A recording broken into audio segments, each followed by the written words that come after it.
Welcome to another episode of Conscious Reconstruction. I'm the host with the most, aka Tony Melbourne, aka this is the second time I'm doing this, aka Mr. Ramiro on the wall, who's the prettiest nigga of them all. Me, bitch.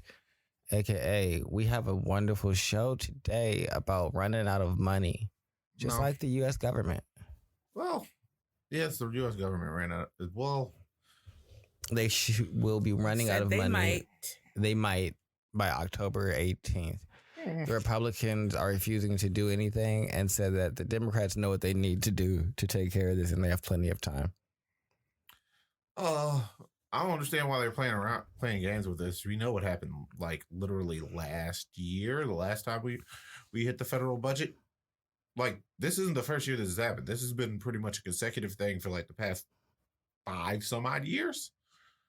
We just been hitting debt ceilings. Yeah, because if you remember, it in the bag. last year, that is the reason why when the Clemson Tigers went to the White House, they got fed McDonald's.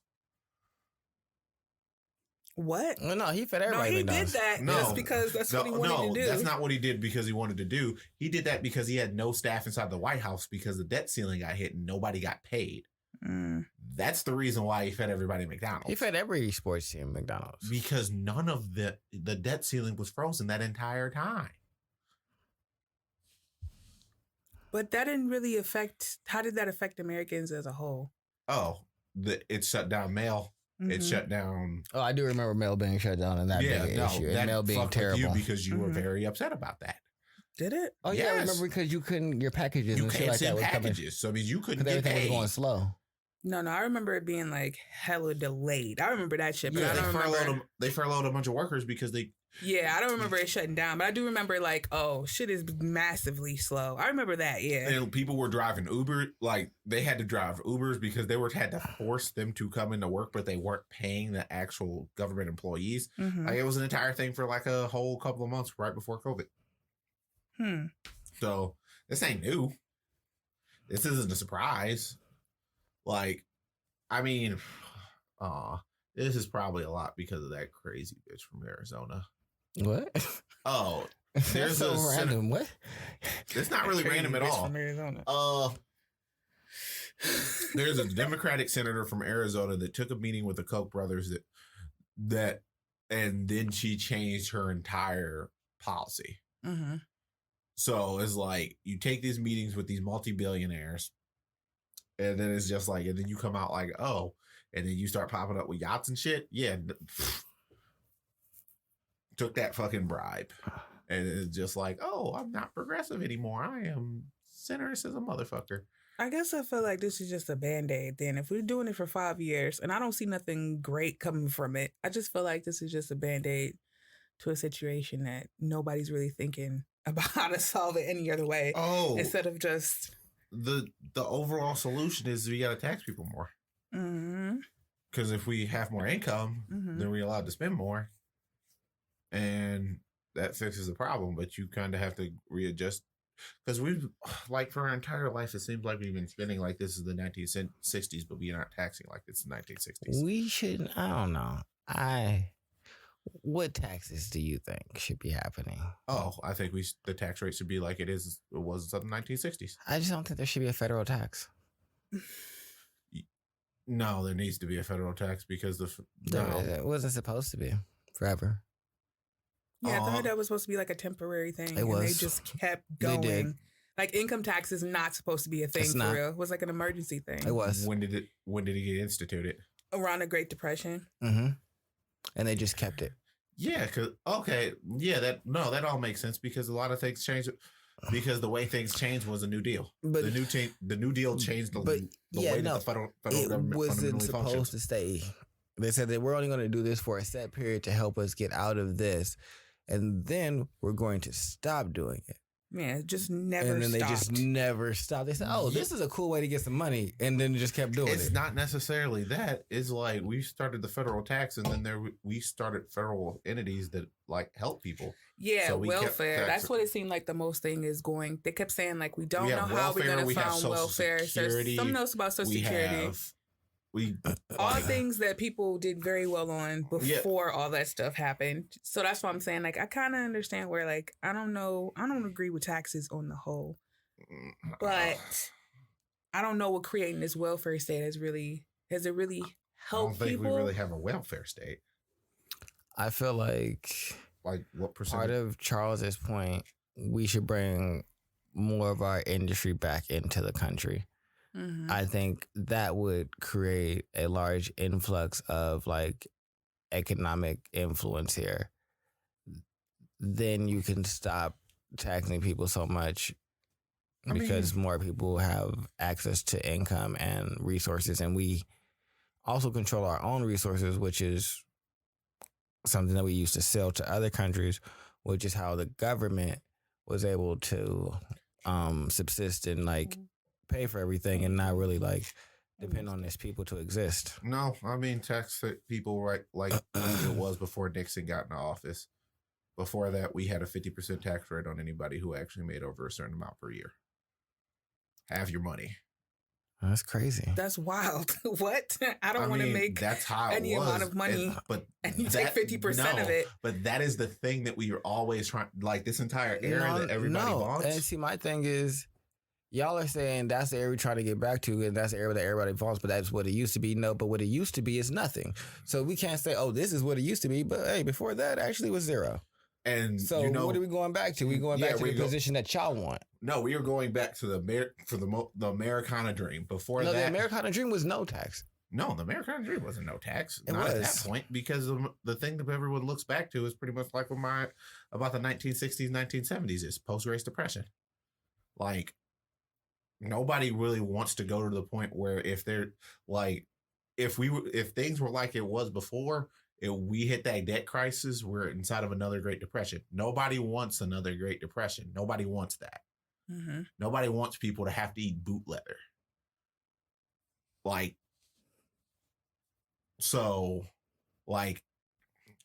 We said that was a possibility. We don't want this to ever happen again. Here are the mechanisms that we can put in place. That means this never happens again. We put those mechanisms in place. There's a federal tax now. Whatever. I still feel like we should do away with it. Because when there's a will, there's a way. Why? When there's a will, there's a way. That's not a reason. Yes, it is. You will find a way to eat. That is a metaphor. You will find a way to eat. I need a reason. You will find a way to eat. Give me a reason. You will find a way to eat. That's not a reason. Give me an actual thing to point to. It's just like because of this such and such mechanisms and so on and so forth. Because like someone like it's by that same like you'll find a way to eat. Typically, if you find a way to eat, that's typically at the expense of someone else. Mm-hmm. That's you going out and robbing someone. We don't want things. Aren't they essentially robbing us? No. When did we agree as we are? I don't get welfare unless I'm making over a certain amount. I don't get welfare unless I'm poor. So I'm paying for people to eat. If I don't make something over, you're taking money from me to help feed somebody else. I guess I don't see how that's not the same thing you just described. I'm not agreeing to this. I don't want you to take my money. What did I just describe? You said that if someone had to find a way to eat, they taking their resources from somebody else and giving it to somebody else to eat. So if I had to take this duck sauce and steal it without you knowing, I had to feed myself. Oh, no. So that's essentially what the government do. They take my money to help feed somebody else. I don't meet these people that are on welfare. I don't know. They're faceless people. I just know that my money is going to welfare. That's also a thing saying that it all goes to welfare, which is not true. Mm-hmm. It goes to the post office, which you use to actually run your stores. Mm-hmm. So, like, they're trying to privatize that. But it's still the same mechanism, though. You're still taking money from me to fund something else. Yeah. Yes, they're taking money from you to fund something else. I mean, if you want it to be privatized and you have to pay UPS shipping for everything, I mean, that's cool. I can use FedEx. That's cool. They're a private company. It's not the only way people use things. No, but it's less like I'm not trying to pay $20 to send a letter. Most people can't afford that. Even then, you can send an email now. It's other ways, and I feel like sometimes we get caught up in these systems that we've had for so many years, and we don't ever think about real, true alternatives. We just think about, what if we don't have this? And then I'm like, can we think about something else? But not everybody has the internet still. Even if you didn't have the internet, what are we replacing? If we're getting rid of this one thing, which is totally fine, we could get rid of that. And even if everybody don't have the internet, Most people have the internet. You can find the internet. But that means you cannot, on your own, fulfill all the mechanisms you need in order to live your life. You need to depend upon instead of having this guaranteed entity inside the post office to send your bills off, do your shit, so on and so forth, you have to depend upon someone else, which I get you're kind of saying that, but one's a constant. One's like, I mean, she's irritated now, so it means I can't use her email or I can't use her internet to send stuff off. This is true. But I feel like we still get caught up in, well, this can't go because, I'm not necessarily that this can't go. I'm just saying that there are people inside of the world who can't afford to have that go. Like, I have the internet. I have a phone. I don't send off letters. I don't. Like, the last thing I did, the most recent letter I sent was to actually fix my federal taxes because there was a wrong checkbox checked. So I got that. I filed my taxes this year, and then I got a return because they technically owed me money because I did not do as they owed me more money. So I got $510 extra plus all the other stuff that they owed me. I feel like it's not a large group that can depend on, like you said, without having internet. I feel like these are relatively easy fixes that we could possibly brainstorm to fix. And to answer your question a little bit more thoroughly, when you introduce welfare like this, we depend on everybody outside of ourselves to help us survive. And that is something I will never, ever 100% agree with. It's the game I got to play now, so I understand the whole tax game. I'm not really upset about it. I wish it wasn't there. But to rob you of your own self-sufficiency, to make sure that somebody else has your back, well, what if, like, we come facing debt ceilings? There's always this constant threat that I'm not going to eat tomorrow. You shouldn't have to live like that instead of somebody else feeding you all the fucking time or giving you all these luxuries that was really just invented, if it's the 1920s, 100 years ago.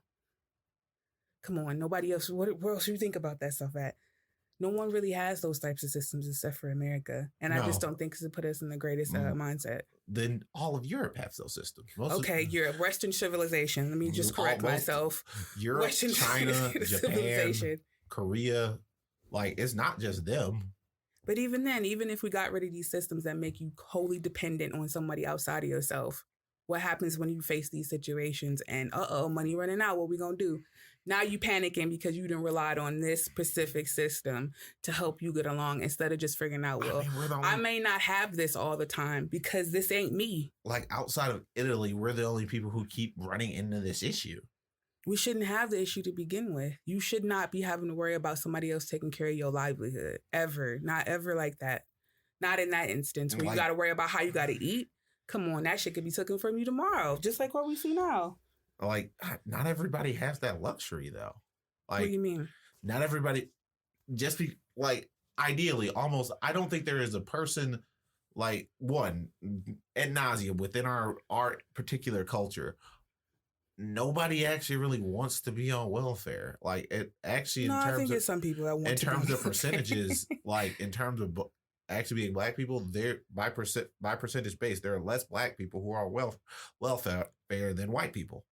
People want to be on welfare. It's easy. Why wouldn't you not want to be like, I ain't got no job. Can you help me out? That's people do that. No, people do it. Like, and more than what you said before, you have to make money in order to be on welfare. Mm-hmm. So, like, if you have no job, you get on unemployment, but there's no guarantee that you get to maintain welfare. Like, what? You literally said it yourself. You can't be on, unless you are injured, unless you can't do stuff, you don't get welfare. Like, unless you have a job. No, so you have to maintain it. You can get it. They do make you go to work programs and shit like that. Like, and some of those people don't go. They'll just keep going and keep putting in applications to stay on welfare as long as you can. So it is a way to finesse the system. But if you didn't have this system to rely on, what would you do? Exactly. You wouldn't there wouldn't be nothing there. So why is it in place? It's either that or they would starve, which I doubt people would starve. For people. I mean, people starve now as it is. They go hungry, but I don't know how many people are starving. I don't even think our country built like that. Like I said, you could be on welfare before you start starving. Ad nauseum, our country is built like that. We throw away food instead of giving it to people. But you can still go to a food bank. It's many resources for you to get food banks run out. hence we're going back to my thing. Why are you dependent on any outside source but your own? But you're saying that there are other mechanisms. You say people don't starve. People do starve. Even with people these mechanisms. People go hungry, but starvation, is that an issue in USA? No, it's not a major issue to have starvation here. You can be hungry, but you ain't starving. We don't hear about a whole bunch of you. Like, starvation is not a major issue in the US. Just because we don't hear about it doesn't mean it doesn't happen. But you would still, like, sex trafficking. Sex trafficking has been going on for centuries, if not thousands of years. We just now start putting the spotlight on it. So, yeah, we might not get the spotlight on it, like you said, but it's not something that I hear about being a major U.S. issue, and I'm not seeing it in my everyday reality where I'm like, oh, starvation's an issue and no one's talking about this. That's not nothing that we face daily. Even with so-called poor people in poverty, they still have a means to eat.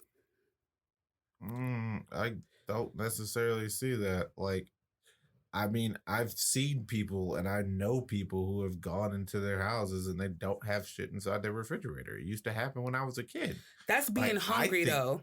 That's hunger. That is not starvation. If you do not have an actual, like, at what point does starvation actually start? When you start being malnourished and you really don't have nothing to eat. Like, there's no way. There's a time where, like, I've been there with my family where we didn't have nothing right now. We just had to wait a couple days till somebody get paid. Yes, I've been there, but that's more so hunger. We just don't have these. And it was never like there's no food in the house. It's just the fridge is empty and we don't know what else to do with these other resources. That could be hunger. But starvation? I ain't never met no kid that starved to death or went to the hospital for malnourishment. It's not nothing I face even outside of the reality to even see on the news. Like, okay, maybe the news wouldn't put nothing like starvation in the forefront. Because of where my mother worked and what my mother dealt with, I've heard a lot of these horror stories, and I know that these things are happening. Not saying it don't happen, but it's not a major thing. Is it major, like a major cause for attention? I mean, we've said this a bajillion times. Like, the entities that actually give us news are not necessarily trustworthy. So they are going to, like... Even if the news ain't trustworthy, when you walk outside, do we see people starving on the streets? Like, where... Like where do you walk outside? Anywhere. You've been around Cleveland. It could be here. It's like, I don't know. I've seen kids... Or you've been downtown... Anywhere seeing, or in the EC, have you seen a starving kid just laying there like, oh, this is a fucking issue no one's talking about? I mean, I've seen starving kids just kind of around asking me for money so they can go get food. I've seen kids out here looking like starving. Is that a major problem, though? If it's a problem at all, I think, well, it's just like with the amount of waste that we have in food, I think if anybody is starving in America, it's a problem.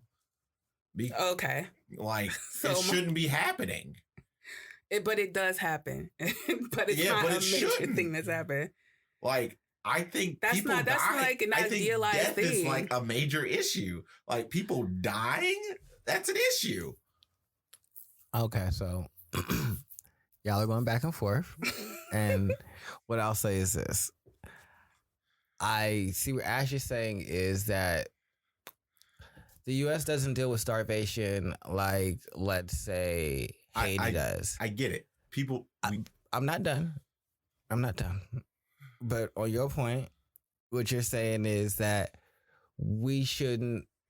If you look at it from if we're so affluent as a nation, we should be able to have no one exist inside of a state of, like, want. Every chicken in every pot. I can get that. And so I don't think either one is realistic. Mm-hmm.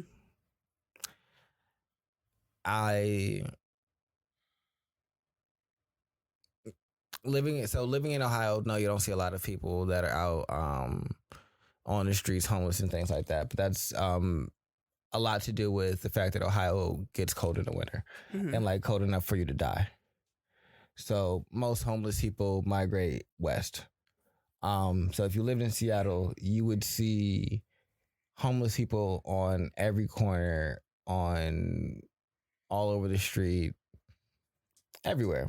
Like, homelessness ain't starvation, though. It's not what I'm saying. Mm-hmm. So I'm not done. But homelessness is a lack of resources.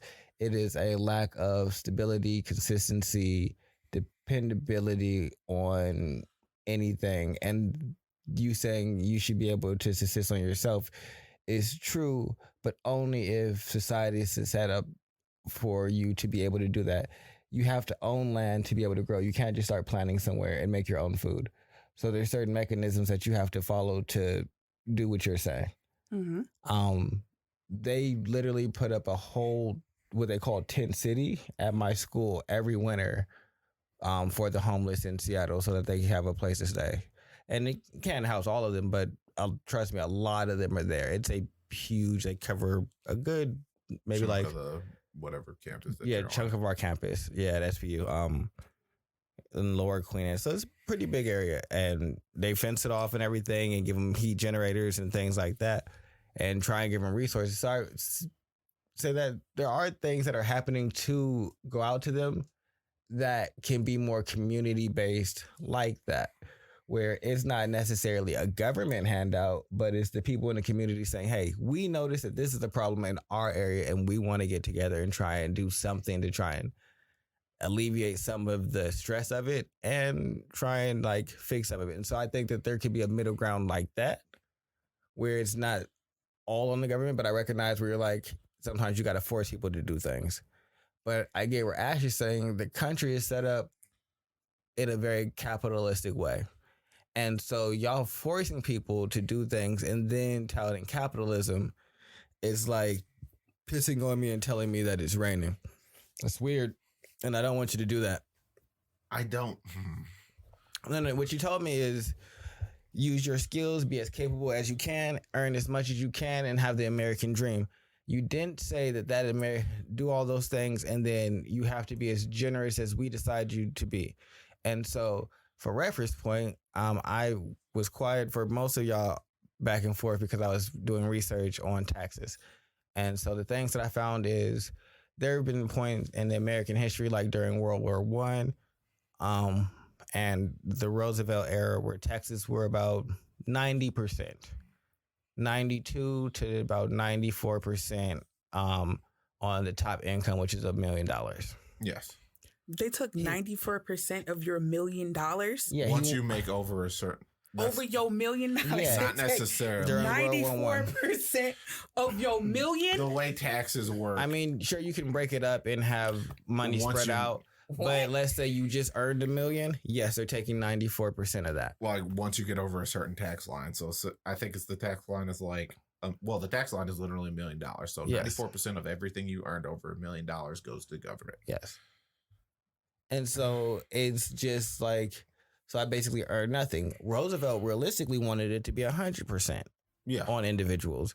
They said no. And then he did like some type of salary cap finagling and privatized contracts to federal government entities and things like that. And that's the period when it was about 90%.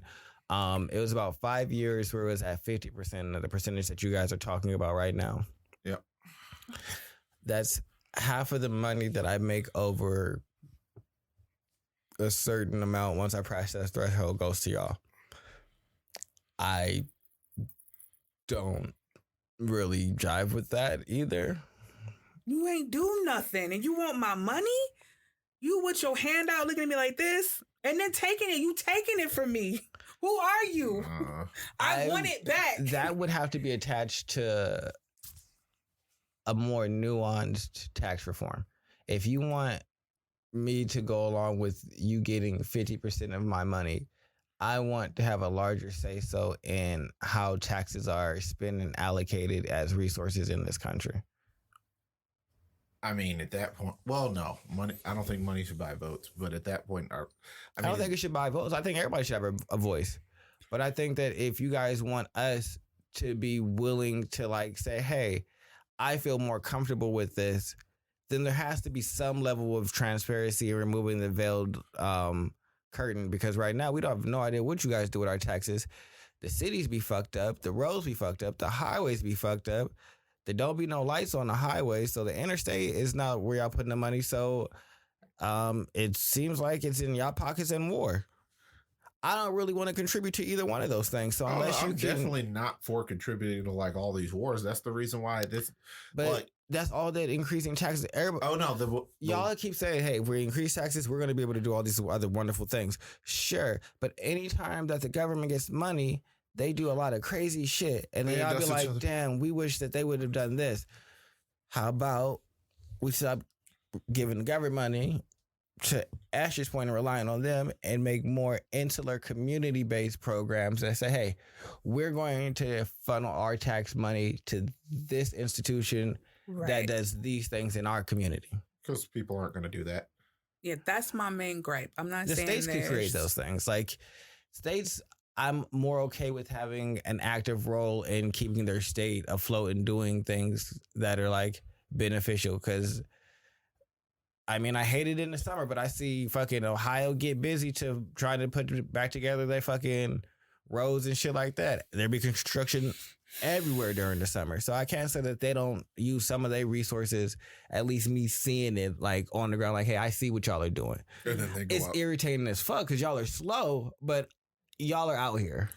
I mean, but y'all want 50%. That's a lot of money. Yeah, but I will also say it's out of those areas the government. If I made $2 million and I didn't do any tax finagling, y'all would take in. Well, technically, they're taking $500,000 off of the extra million, or for what they consider an extra million. Not the amount of the fact that that other million he made is also being taxed. It's just not being taxed at 50%.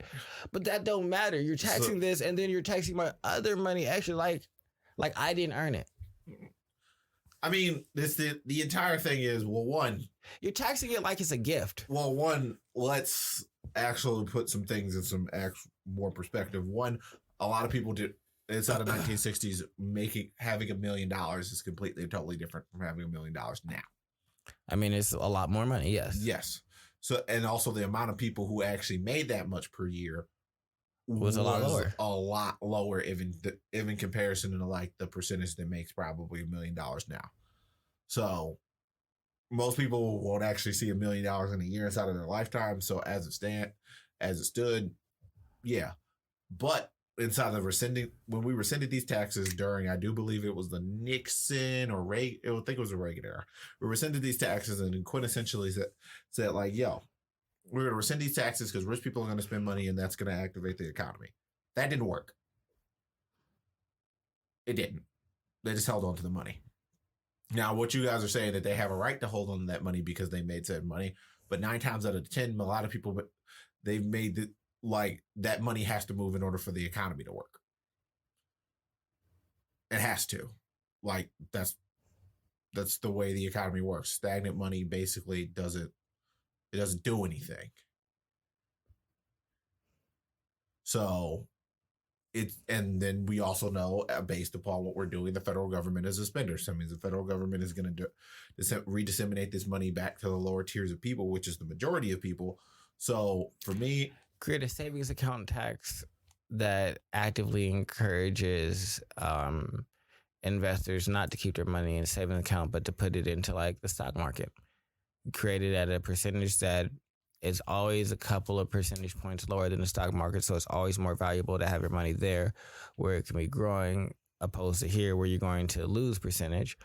And then you have them moving the money and it's not y'all just taking it. If you just want the money to be moved, there's other mechanisms to have it moved than to give it to one other person and say, hey, they're going to move it in the right direction. The other big thing is the thing that's changed since that point in time is profit margins. Majority of the actual profit margins of a lot of successful things, I do believe Ford, most major motor companies built entire economies, built entire cities, pretty much built up entire places on a 10% profit margin. Mm-hmm.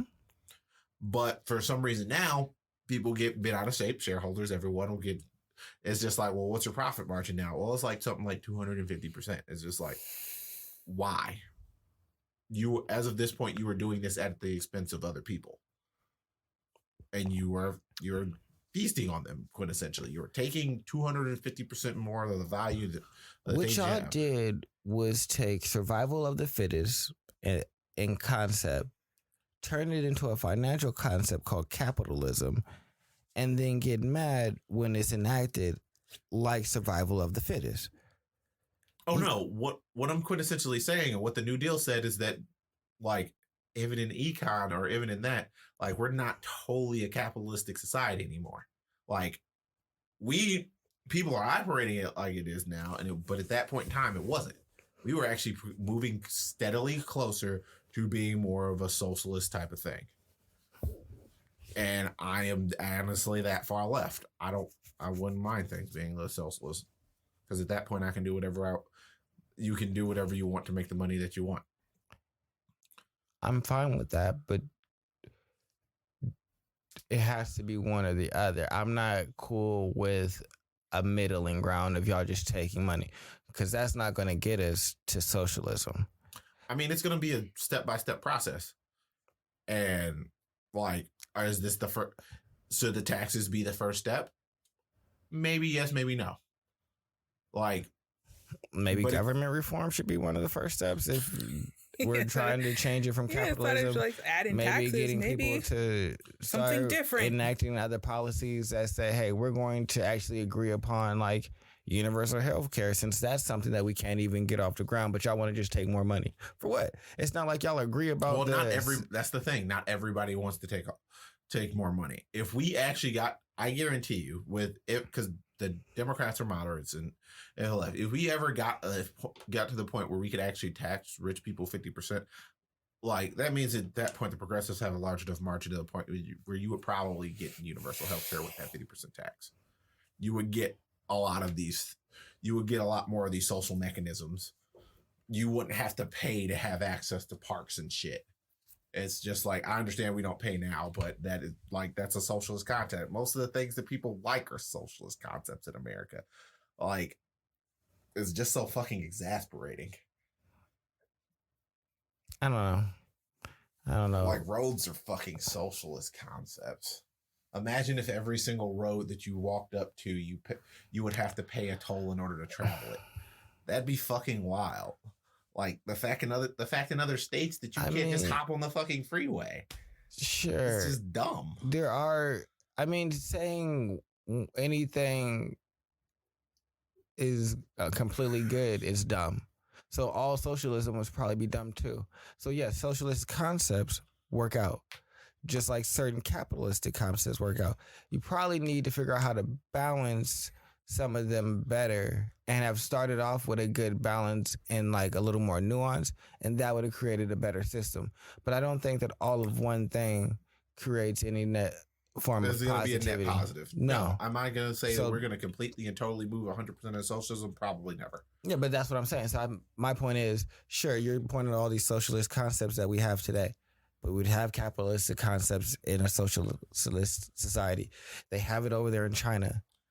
No, not real. I would say China's closer to being, like, even though they're communists, they're not really anymore, because of the way communism is supposed to work.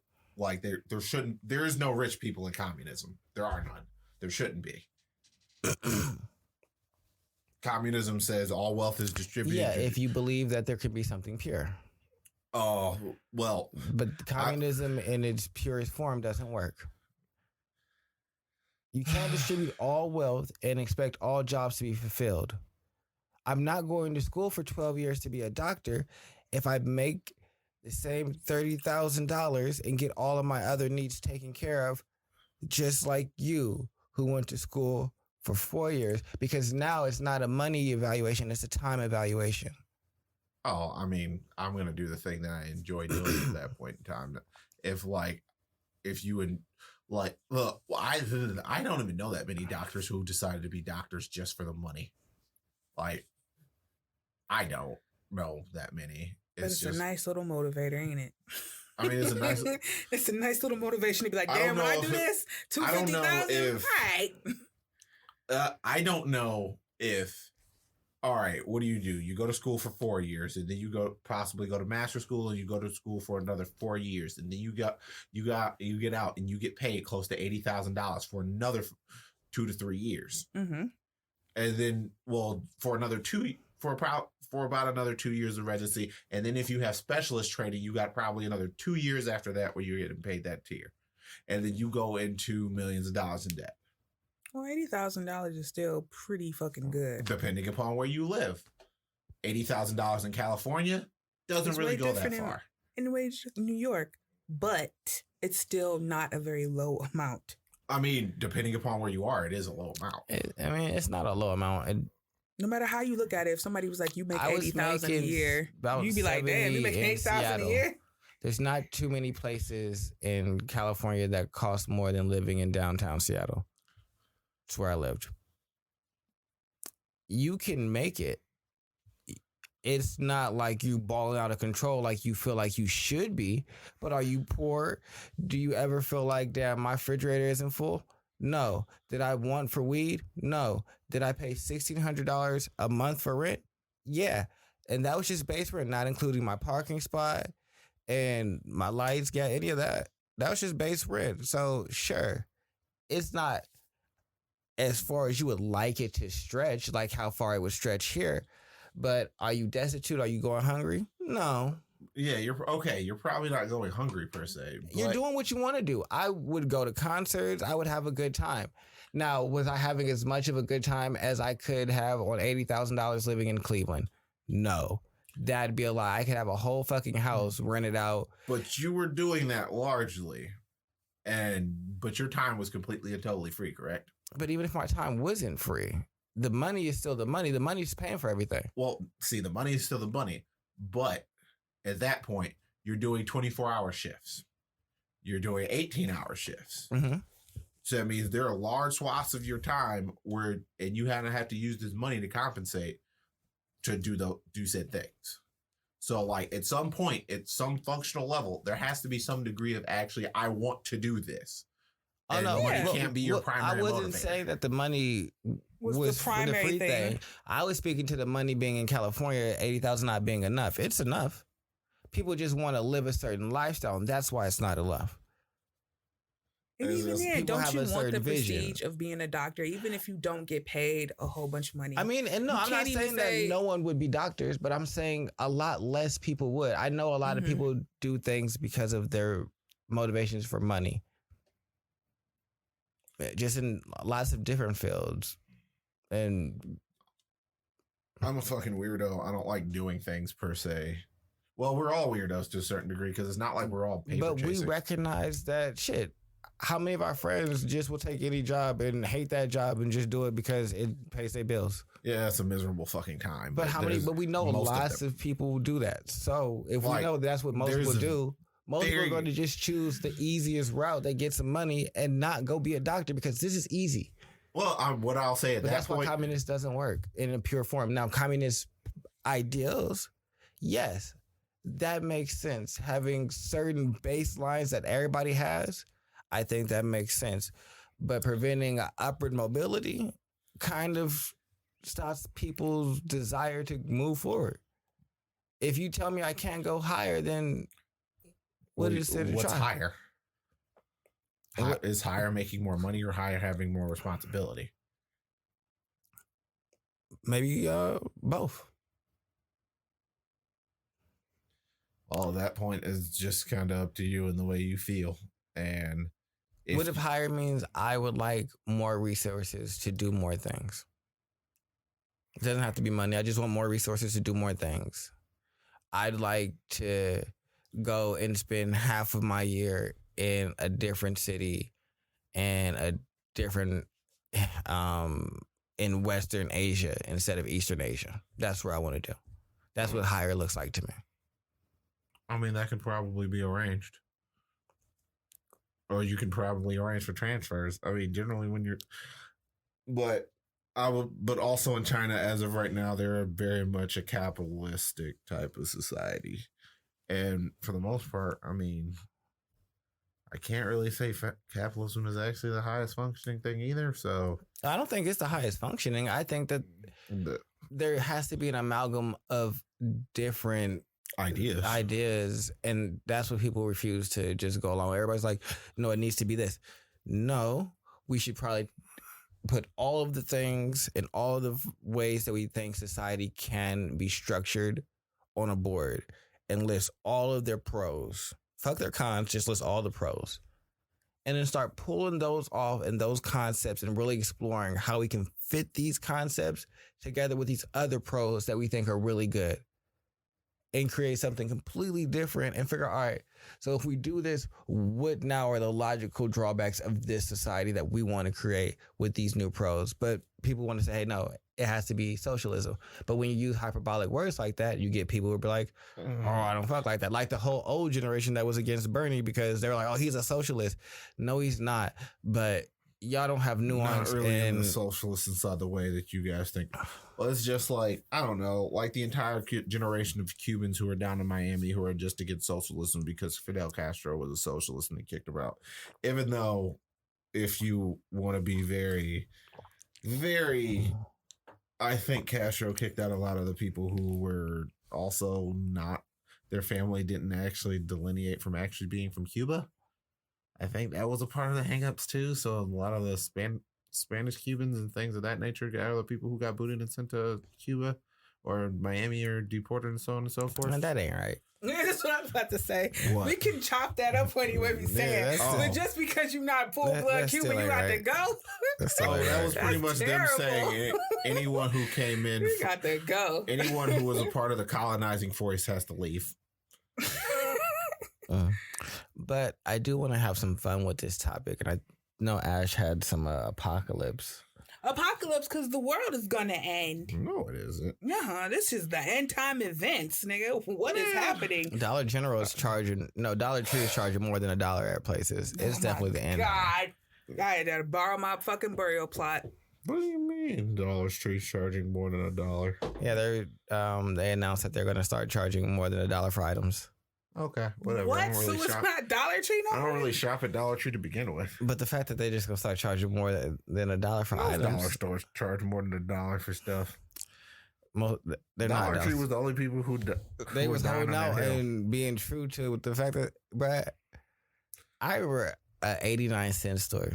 Y'all ever see a 99-cent store? Yes, that's what they were dollar stores before dollar stores came out. Yeah. Dollar stores had a better ring to it. So it's like we a dollar store. Yeah, we the 99-cent stuff. Like penny candy, there's no such thing anymore. It's 5-cent candy. Yep. Saddens me. I'm not really that worried about it. I'm not worried about it, but it is signifying an end of an era. Hence the apocalypse. That's not the apocalypse. The apocalypse is the world blowing up and 4 horsemen coming down. This is how it starts. Pestilence already came. There's gonna be zombies. Zombies? That's my first. That's my first question. Would you rather zombies, apocalypse, or aliens? I can deal with zombies. Aliens at that point aliens sound hard, like a real complicated, really. Like not fun hard, but like I might get fucked up real quick because like they might have some shit that I don't know. I'm not even ready for where I can deal with a zombie. Zombies are very low tech. Whereas, like honestly, we can probably figure out a way to still deal. Like everyone acts like the world would just completely and totally fall apart. We could probably re-rally and actually pull the world. Like, what is this? We just corralled all the zombies in Middle America. Yeah, like, we just built cattle. The fence. See, I think that the reason that it would fall is because people would be too panicked in the beginning, which I'm fine with. I'm fine with it falling and then like a little like. Oh, this is how we get. Yeah, this is how we get our socialist. This is how we get our ideal government. It's just exactly. Like, well, what happened? Mitch McConnell got turned into a zombie, and nobody's in the way. Aliens could probably just beam me up somewhere, and then now I'm in fucking their spaceship, and I'm like, oh, fuck. Yeah, motherfuckers, y'all master faster than light travel. We're fucked. Actually, F-U-C-K. I might want aliens for real. That's what I'm saying. I feel like even though they are unpredictable, you can evade these fuckers. No, I'm not thinking. I don't believe what she's saying. I do. I know you believe it because you know what I'm glad you said I do. Like you're not the nigga saying it. I got to validate myself. Hey, I probably have the ability to scan our entire planet and like.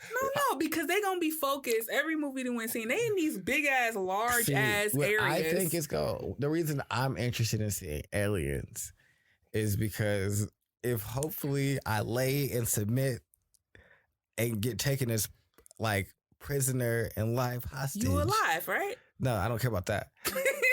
I get to like maybe go like just be a prisoner and see like other shit in the galaxy and travel, and maybe I'll eventually learn the language and be able to like parlay with them and like ask some questions. Nah, man. Like, you know, the first thing they do, they're gonna do some rectal probing.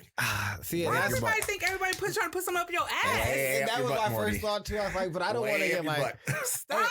I'll take it though. I'll take that if they like. That's so fucking gay. Whoever did this was such a fucking so gay. Yeah, put it in their butt. Nigga, what? And they got a mouth. They could talk about it. We could read their minds. No, put it in their anus. Like, yeah, no, I would take. We are gerbils. Bro, I would take the anal probe. Okay. To just like, and they just keep me as like a live test subject, do different things. Life for anal probe, taking anal probe, poke me and take blood and like peel a piece of skin off, whatever. I'm gonna be learning the language and figuring out. All right, so. I don't want no smoke. Tony's gonna be real weird. I am compliant. Yo, just don't take it from anywhere where I have tattoos. Yeah, this is not. So down this here, is not they really don't get to choose the fact. Hey, once I learn the language, I'm gonna be like, so I don't really have no issue with y'all. I just want to learn and be a disciple of y'all greatness. And I can think Tony's not gonna betray them the first chance that he gets. And let me help y'all, and I'm gonna find all the hidden humans. Draw me back on Earth, and I'm gonna be betray, and I'm gonna be the betrayer, the great betrayer of the human race. The great betrayer. Yeah, that's there's an alien invasion. Yeah. Tony walks up to me, stay away from me, you fucking betrayer. Like, what we supposed to be? Stay away. Hey, join the cause, Charles. This nigga. The great betrayer of the human race. I am ready to take on that. I'm going to be the person who downloads. Humans are dumb as fuck, and y'all niggas are not about to like band together quick enough for me to be like, yeah, I'm on y'all side. Oh, I mean, we can have that are aliens have already figured it the fuck out. They got their problems solved, and now they're like, let's take over the galaxy. And I'm gonna band here with the humans that'll keep blowing each other up. Yes, the great betrayer of the human race. That is me. What the fuck are you talking about? We sell out Europeans first. Yeah, I'm selling out. I don't care who we sell out, but we getting them up. Hey, up, real quick. Finding you. Hey, yeah, dog. Scotty. It's gonna be bad. It's gonna be bad. Hell fucking off. Let's just part ways, all right? Just we did a good thing on the podcast. Yeah, we did. We had but a good after time. the alien thing, hell fucking no. She said, "You the great betrayer of the human race." That's next thing you know, she's not gonna be here next week. No, Tony, I was dead fucking serious. No, you can't get trusted. The aliens coming down. This nigga's not the first person like, oh, we gotta worry about Tony. No, this nigga clearly just said he got his interest and his family's interest, and he will betray my ass. That's okay. You're not. That's, betrayal. That's fine. I understand. I appreciate that you put my family in it because I didn't.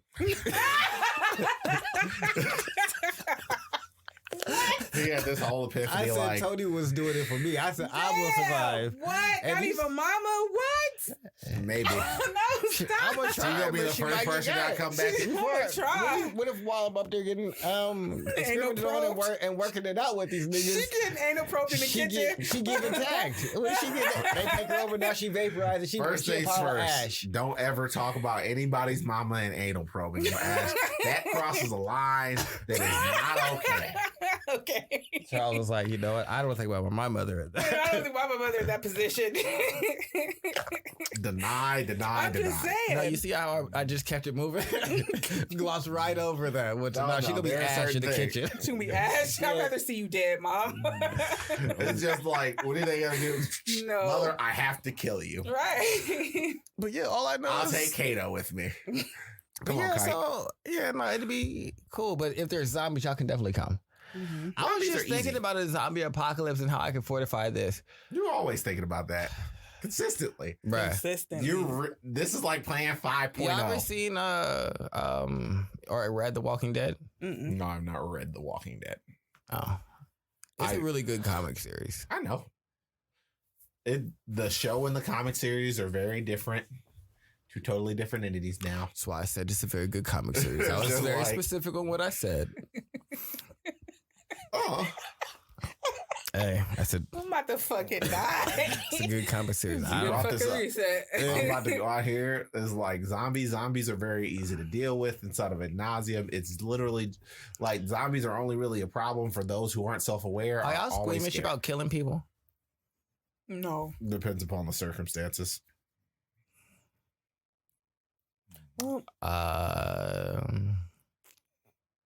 A unilateral goal of success and a higher probability of survival. Yes, we can get back to normal social constraints when we actually have functioning government. All right, big bet. It's just like because I got a plan, but it's real fucked up in the beginning. Shit. I can't say it over here because it's real fucked up in the beginning. Oh no, it's like It's just like, all right, we have a society. What does this mean? No one goes beyond this point. What do you mean? If you go beyond this point, I'm gonna shoot you. Now we should It's just like y'all should come here. Back to I have multiple houses. It's one of those things where there's no games here. If you go out beyond this, as soon and boom. Whole house. Thank you.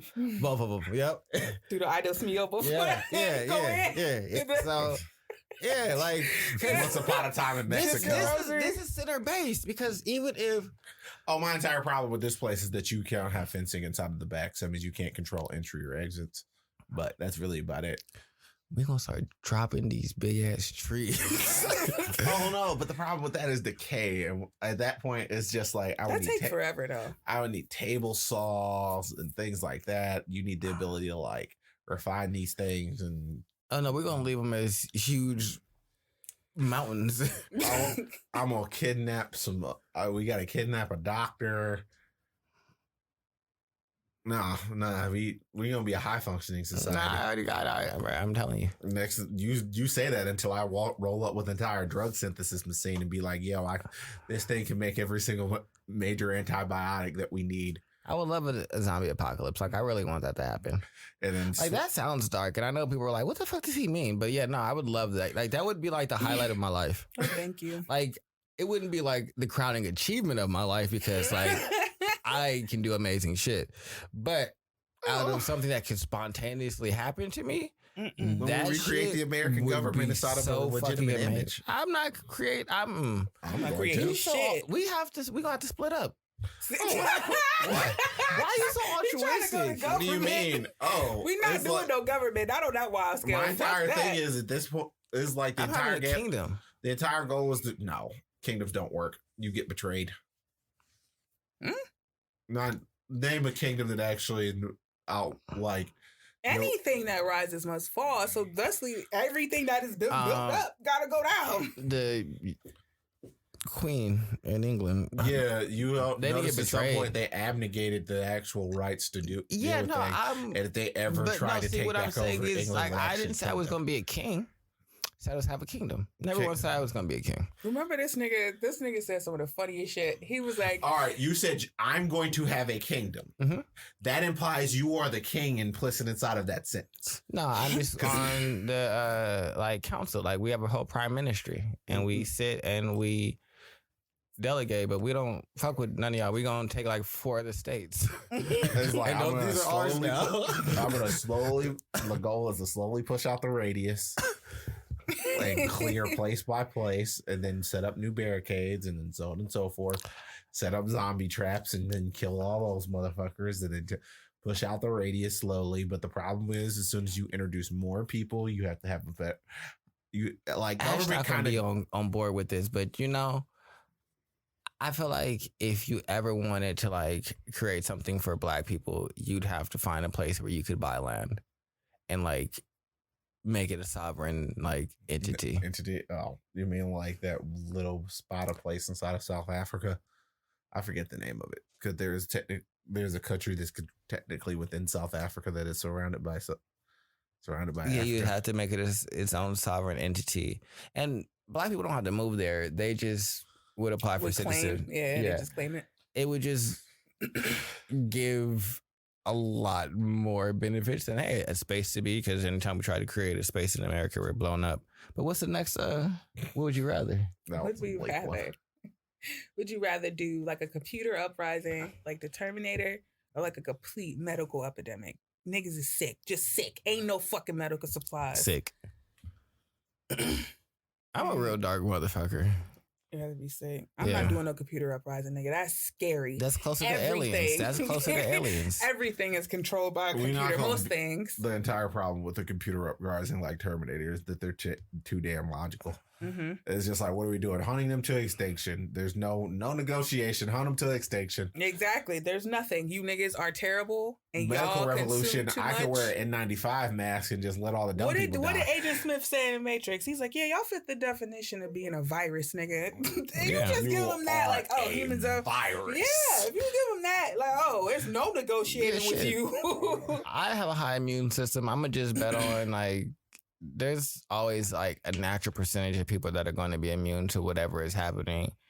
And so also, I think that'd just be more, I just think that'd be a more interesting time. That'd be kind of like a zombie apocalypse because it's like shit is falling apart and like, but no one's like attacking you. So you could just like figure it out. Imagine do stuff. Like with COVID. Like, imagine with something that's just out here killing. Well, it literally is out here killing people. But imagine with things just kind of out here doing. So, do you want COVID that causes like instant, like? No, I'm talking about like like death? Closest to like a zombie apocalypse without you turning into a zombie. So, like, the smallpox, Black Plague, or Black Plague. Mm-hmm. I mean, Black Plague. No, was the smallpox, Black Plague mix. Yeah, like came something with a combination. You ain't got nothing. You just literally both of those things are pretty easy to deal with, honestly. If nigga, I don't know. None of that shit sound easy. Black Plague was literally because people were not dealing with their refuse correctly. I say the Spanish flu. Nigga, I don't know. Spanish flu was pretty much close to COVID. Except for the fact that it killed hella niggas. Oh, well. That shit was dropping people. Polio was pretty bad. Yes, let's mix the Spanish flu and polio and call it that. That's what's going to outbreak. Spanish polio? Yeah, Spanish polio, or we go with Terminator. I already got my I'm taking Spanish polio. That's why I'm glad I got my polio shot. Because I feel like that'd just be another like possible prosperity time. Yeah. Whereas if you got your immunizations robots, where you were a kid, you got a polio. Like, I'm not even worried about like not winning against the robots necessarily. There's no winning against the robots. They got a whole.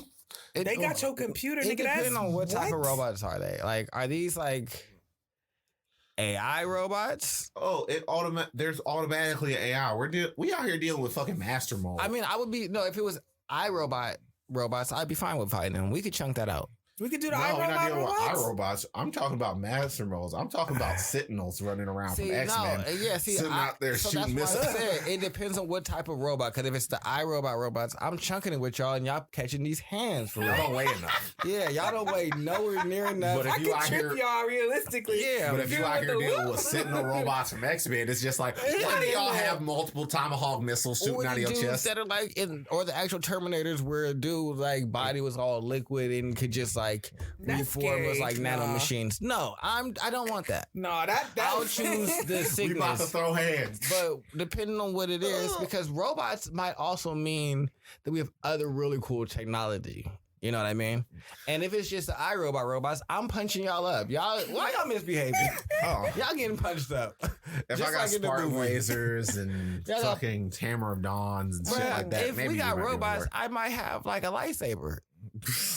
Well, at that, oh my goodness! You know they got them a beam knife that you can rig to make much longer, and now it's a lightsaber. I've had you watching too many things with too much future weaponry. I got this man watching Gundam. Have you guys seen randomly since I just said lightsabers, the Star Wars stuff? Anime stuff? Yeah, not yet. Mm-mm. It's on the laundry list. It's on Disney Plus. Yeah, it's on the laundry list of things for me to watch. I'm going to watch it this week so we can talk about it. Yep. So, that, I watched I didn't finish the book. I'm letting you know. I haven't started the book yet. Me neither.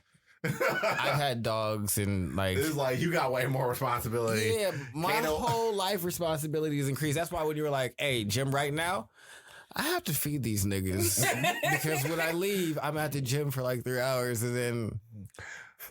They don't appreciate. Yeah, they would like to eat fed at some point. So if I leave now without feeding y'all, it won't be till 9 when I get back and feed y'all. That's a little outrageous since I fed y'all this morning. I thought your mother was already home, and it's just like, oh, they're back. No, I'm holding this down.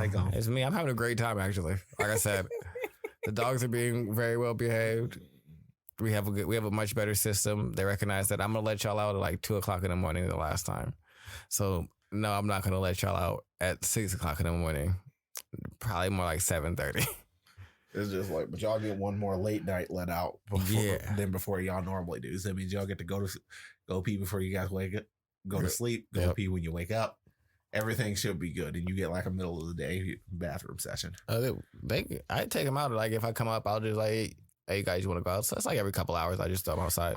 Oh, that's because Kite likes to like be outside to begin with. It's just Kite has been laying outside for 3 hours a night every day since everybody's been gone. He's like, you just gonna let me be out here? Yes. Yeah, bro. I don't care as you don't go out there escapading and breaking shit.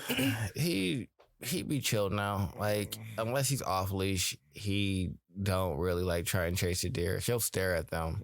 But he recognizes that if he tries to run, that the leash or the chain is going to yank him. It's like, this dude finally got something that can hold me. No. I just have to constantly readjust it. I need to go buy a new one because what happens is him going back and forth loosens it. No, it doesn't loosen it. He's literally shaving through the fucking chain. So that's what's happening. That's how he snaps them. He shaves through all of these thick, and these aren't like thin chains that I'm buying. These are really like the connecting part. He's out here doing a whole prison bag thing. That's crazy. Like, inch thick chain on like each like around. And he's getting through that. He's just shaving through them and then snapping them. Like I got time. So I check every couple of months to see, all right, how are we doing on this shaving? This is a little close. Let me readjust where this is at. Move those shave links off. Lock it here. Cool. Got a couple more. So yeah, I'm thinking about buying another one. And he probably look at you every single time that you readjust that, like, you little son of a bitch. Bro, because at first I didn't understand how he kept getting and breaking his fucking chain, and then I was like, you were shaving through these bitches by running back and forth. No, I wasn't. I don't have time for this. I was not doing that, Tony. I mean, it's better than him like ripping down the entire runner, because that was a thing before as well. He would just go and then the whole runner would be behind him. And now I'm worried because you have a chain and a long like just wire attached to you. Cars can hit that and get hooked in a car, and now you just being dragged down the street, bro. Why are you dumb? I mean, he's definitely not dumb. He's actually orchestrating prison breaks. He just acted dumb. I know. He's smart as shit. That's what my issue is. He's smart, stupid. He like smart enough to do the things that he wants to do, but dumb enough about like the world around him. Like, hey, this world don't care about you, and you'll get hit. What you talking about? Everybody who walked inside the house loved me. All right, next one. Are we going to, now that the apocalypse has happened, whether you got a zombie or alien on your hand, you escape him by going underground or going into space? If you have these two options, which one? Oh, if it's zombies, I'm staying here. Mm-hmm. If it's aliens, I'm going in space, because I told you, the great betrayer. What the fuck is you talking about? I've been in space. Y'all niggas think I'm going to space to be with y'all and help the escape plan. I might go underground and make my Gurren Lagann robot. Aliens. This is where we at in space. Come get it. I'm gonna go. I might go underground, make my Gurren Lagann robot, and then be able to throw galaxies at people. Yeah. So you go underground, and I'm gonna build a giant robot. And it's going to get bigger, and it's going to keep getting bigger, and I'm going to throw a galaxy at someone. This is the way that this works. So you're going to try and make the technology to travel and fight them. Oh, no. You don't understand. I'm literally making a giant robot to throw a galaxy like a at someone. Yeah, I mean, bigger than a Gundam. It's bigger than the galaxy. I could put two hands on a galaxy. You're going to make it here or in space? Yeah. Period. This is like big ass thing. Out of nowhere, the aliens just gonna be surprised as fuck. Where'd you do this on the other side of the earth? Shit. Y'all orbit this way. I built it on this side. Y'all, we always orbiting like Charles, this. If you're not down for the cause, I'm telling on you. I'm telling on you. I will allow you. Just don't tell me no more. Just don't give me no more information because if they come, I'm telling on you. So I'm trying to help you out. Watch this nigga because he about to make the galaxy throw a robot. Hey, but at least I'm helping everybody, yo, right now. Let y'all know. Hey, I'm a snitch if the aliens come. So don't give me your anti-aliens plans because I'm joining up. gang in this bitch. What do you mean? You can't trust that nigga right there. He gonna try and kill all of y'all. He gonna try to throw a whole fucking galaxy. They gonna say that shit ain't possible. And it's like, that's not how things work. And the next thing you know. And I'll be like, go get him though. It's like, trust me, you don't want to leave that nigga alone. I'm not even gonna tell him that you're gonna throw a galaxy. I'm just gonna tell him that you're a problem and you was talking shit and make it sound real believable. I'm not giving him the real. I'm just giving him fucking God. Y'all talking shit. Literally trying to out here trying to. You got this group of aliens like it's a gang. If I have now clicked up with them, this is my team. I've made my decision. So that means y'all humans gotta go. When it comes time to humans are like a virus. I believe that wholeheartedly. When it's time to get to the nitty gritty, and it's just like, well, the aliens are about to die. Are you about to let him out? No, I'm not. No. He chose his squad. He gets hooked into the sun like everybody else. I'm not dealing with that. I can't kill my friend. I feel like he accepted like, yeah, you gotta die. So you gonna kill me, but Charles? I am. Yes. That's how I believe. Look at his face. Yes. I can't kill you, but I'm damn sure walking away. Okay, I can't kill y'all. If Ashley said that, it just walks up to me. You killed Sony. Yeah. I'm not going to hold him like, damn, you tried to do. I'm saying I can't do it. I can't look at this nigga in his face. I'm just letting you know. I'm not. When the zombies are here, I'm your guy. I am your guy. Cygnus here, I'm your guy. Robots here, I'm your guy. My aliens. Once I defeat the aliens. I don't even like humans. Y'all hurt animals for no reason. There's gonna be a bunch of great betrayers. I mean, you're not gonna be the only one. There's gonna be a whole fucking posse. You have you a nice little gang within your gang. No, I'm gonna kill all of them. Why? Because he said all humans gotta go except for me. All humans includes you guys too.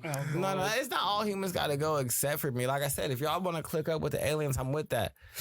Not these rando niggas. Y'all not about to be here, and then I don't trust y'all. So because you already betrayers. Yeah. So y'all already ain't got no goddamn loyalty, just like me. I am. I'm sick as fuck. I don't trust you, Al. You a fucking betrayer, nigga. What the fuck? Yeah, so y'all gotta die too. I'm killing all y'all. What happened to the other betrayers? Man, the humans found a bus and it blew up. Why wasn't you on it? I ride a motorcycle. Fits one, baby. First things first. Why would we all be? Why would I want to ride a bus to begin with? I mean, I thought it was dumb. No. If y'all are on my team, y'all are cool. I fuck with y'all. Mm-hmm. And we could all be the great betrayers together. But if I go there and there's random great betrayers, I'm killing the other randos. Because I don't trust them. I don't trust you, betraying ass. Betraying ass name niggas. Say it. You got the name checker. You a betrayer. Betrayer number 5, nigga. What? Yeah, they can't have you here. You can't hang. That's crazy. Can't hang with us. Well, if young Metro can't trust him, I'm gonna shoot him. Yeah. No, but yeah. So definitely, if zombies, I'm going underground because... I mean, zombies can't really. I'm underground right now, technically. It's too closed off. I'd rather go to space. I don't know if this underground shit sounds. There's too much claustrophobic. There is too much. There's too much crazy shit that could happen in space to me. I'm okay with that. There's just a lot of requirements to exist in space. See, my issue is like, you could get killed by a sun fart. That's not how you trying to go. Yes, a random ass sun fart, and now you dead.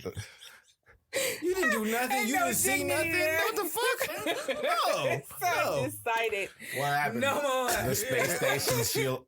It's just like also just space stuff degrades. So that means you just can't be out there and for long periods of time. Eventually, you're gonna have to re-land, and then you need people in order to re-land. So that means say if the space station place goes, but nah, just going underground also works there. No, I'm okay with the can in space. That's cool. That's a cool way to go. I'm okay with that. I'm gonna stay here. I'm gonna create myself a potato and I don't know what underground conditions could give me, but I know I'd rather prefer to see what space conditions give me. Just the possibility, like, damn, I could die from a sun fart. Let's go. Get some cow. Yeah, that fact that the sun farts and now you're dead. I'm really upset, Dutch bitch. I'm okay. You pooted on me. Bastard. I'm gonna have myself a nice little environment. I'm gonna have I don't want that. All right. Would you rather know the date of the end or its cause? Its cause. Mm-hmm. I can stop a cause. Yeah. Mm-hmm. I don't need the date. That's morbid. This is when you're gonna die. Well, I have to go around looking around. Like there was an anime for that. Right? I would have to think about. Yeah, where they had but you can't change the cause. It's gonna happen regardless. Just like. But knowing the date means I have to think about this. What if the date is like in 20 years? That's okay. I got 20 years to think about. Like, damn, no matter what I do, this is the day that all this shit is over. No, it's like I can't change the cause. Depending upon what the cause is, I can definitely fucking change it. Even if I can't change the cause, can I leave? I can opt out of this. Yeah, I'm out of here. I know I got this much. All right, so this is going to happen. It probably going to look something like this. So I need to start today to get on. So unless it's tomorrow. You're actually going to stop it. I don't care if someone walks up to me, but you cannot change this. I'm leaving. Fuck you, disembodied entity. I'm leaving. I'm opting out. So as soon as they tell me you got these two things, you want to know when or how? How? Because even if it's tomorrow, knowing when ain't gonna change nothing. I'm gonna figure out when. And I'm gonna figure out tomorrow. So if it's any time in the near future, I'm gonna figure out real quick. Mm-hmm. But if I know how, I can at least start preparing another way to get the fuck out of here. I'm dipping out. I'm getting on a bus, a plane, and then going into space and having to deal with these space farts. Knowledge. I'm the only person with this knowledge. I know what you need to do. I'll take a space fart over like the planet blowing up. Like I'm not dealing with that. That's crazy. I mean, the planet isn't going to blow up. Our planet isn't large enough. Our core will just stop rotating, and then we'll have. But that'll happen a lot more gradually. Well, I mean, like blow up like by like let's say like if we knew like a meteor is going to hit it. All right, bet I'm leaving. Adios. Oh, we're gonna do a little Bruce Willis Armageddon. And then realistically, I'm gonna just go to Mars and like stay on its side of the planet that is always facing away from away from the fucking Earth. So when Earth gets hit by the asteroid, all the shrapnel don't come this way and fuck up my side of Mars. I can see this nigga like, wow, that's crazy. Yeah. All right. Time to terraform Mars. Well, I've actually looked you scientists get off of my plane and get to work. I've already figured out that, we already know what happens. You need a nuclear reactor and you actually need shielding because the biggest problem with Mars is the internal core doesn't rotate, so it doesn't have a magnetic field. Yeah, so the sun can fart on you. Yes, I mean, the sun can fart on you, quintessentially. That's realistically the biggest worry about being a space. Sun farts. You need to be on some point. Like you could go to Venus, and Venus can actually survive it, but the atmosphere is so solar flare. Caustic. If you want me to use the proper name, a solar flare. You just gotta imagine the sun forcing its anus. Gas. Yeah, the sun is nothing but a big gaseous thing. But it has to just, I mean, gas just comes out. It doesn't have to force its anus. It could just be it's just leaky gas. Oh my god. Anyway, it's a silent killer. You didn't even know it's coming out. One? I don't know. I thought you I don't have any more questions on my end for the would you rathers. You guys have exhausted me for that one. Okay. Do you want to take two? Time. Let me hear that beep. You want to take a break? Hey. I don't know why I started like that, but that's just how I decided. Out here shadow boxing. She's shadow arguments. Yeah, just slid right on there. But welcome to the second half of our show. Where we're going to talk about stress and how stress weighs on you and just some of the coping mechanisms me and my two co-hosts have. And if they do have coping mechanisms, they think they're healthy, think they're unhealthy, if they don't know how to cope with stress. Because I didn't ask them any of this before. I just thought I was going to talk about stress. The only thing he hit me with was talking about the debt ceiling. Yeah, I know. It's just like, can you talk about that? Yes. Well, I didn't have the epiphany about what I'm going to make the next several shows about until earlier today. Oh. When I was just walking around washing dishes. Like I said, when I can, bro, the fact that this whole thing is mine right now means that I can just have my whole entire environment everywhere. I went up and cut music. Like I said, I cut the music on in the living room. Had that shit blasting on 100, literally TV on 100. Hit the bong in the living room. And then it was like, yeah, this sounds like a great concept for this show. It's a wonderful time.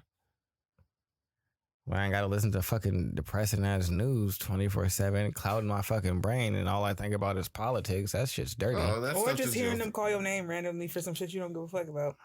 Ashley, where you at? In my room. Come downstairs. I got something for you. Come downstairs. Here your mail that she already opened. Bitch, you could have just left that. Now, I don't give a fuck. Just turn your mom into the feds. No, my mom doesn't know. They know don't open my mail. This bitch don't know shit. Well, she actually, everybody's mail. Don't open my mail unless I want you to open my mail. And they know that as well. So they just don't open it because they don't never know if I want them to open it or not. They'll be like, why did you open this? You knew this was important. Because they know I don't open my own mail. Huh? Why do you get upset if they open it?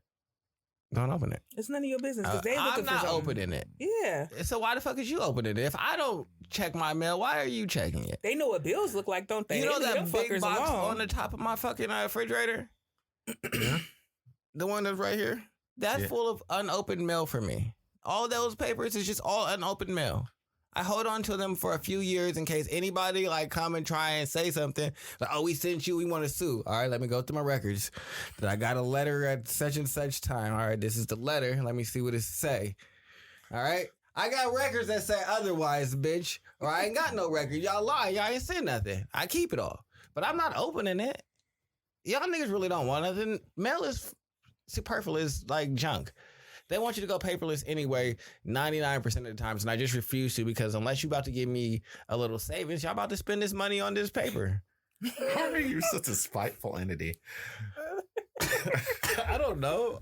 It makes me happy. On the deep, it just makes me core soul level. Like it just makes me happy. The spite like your core motivation oftentimes is just spiting someone.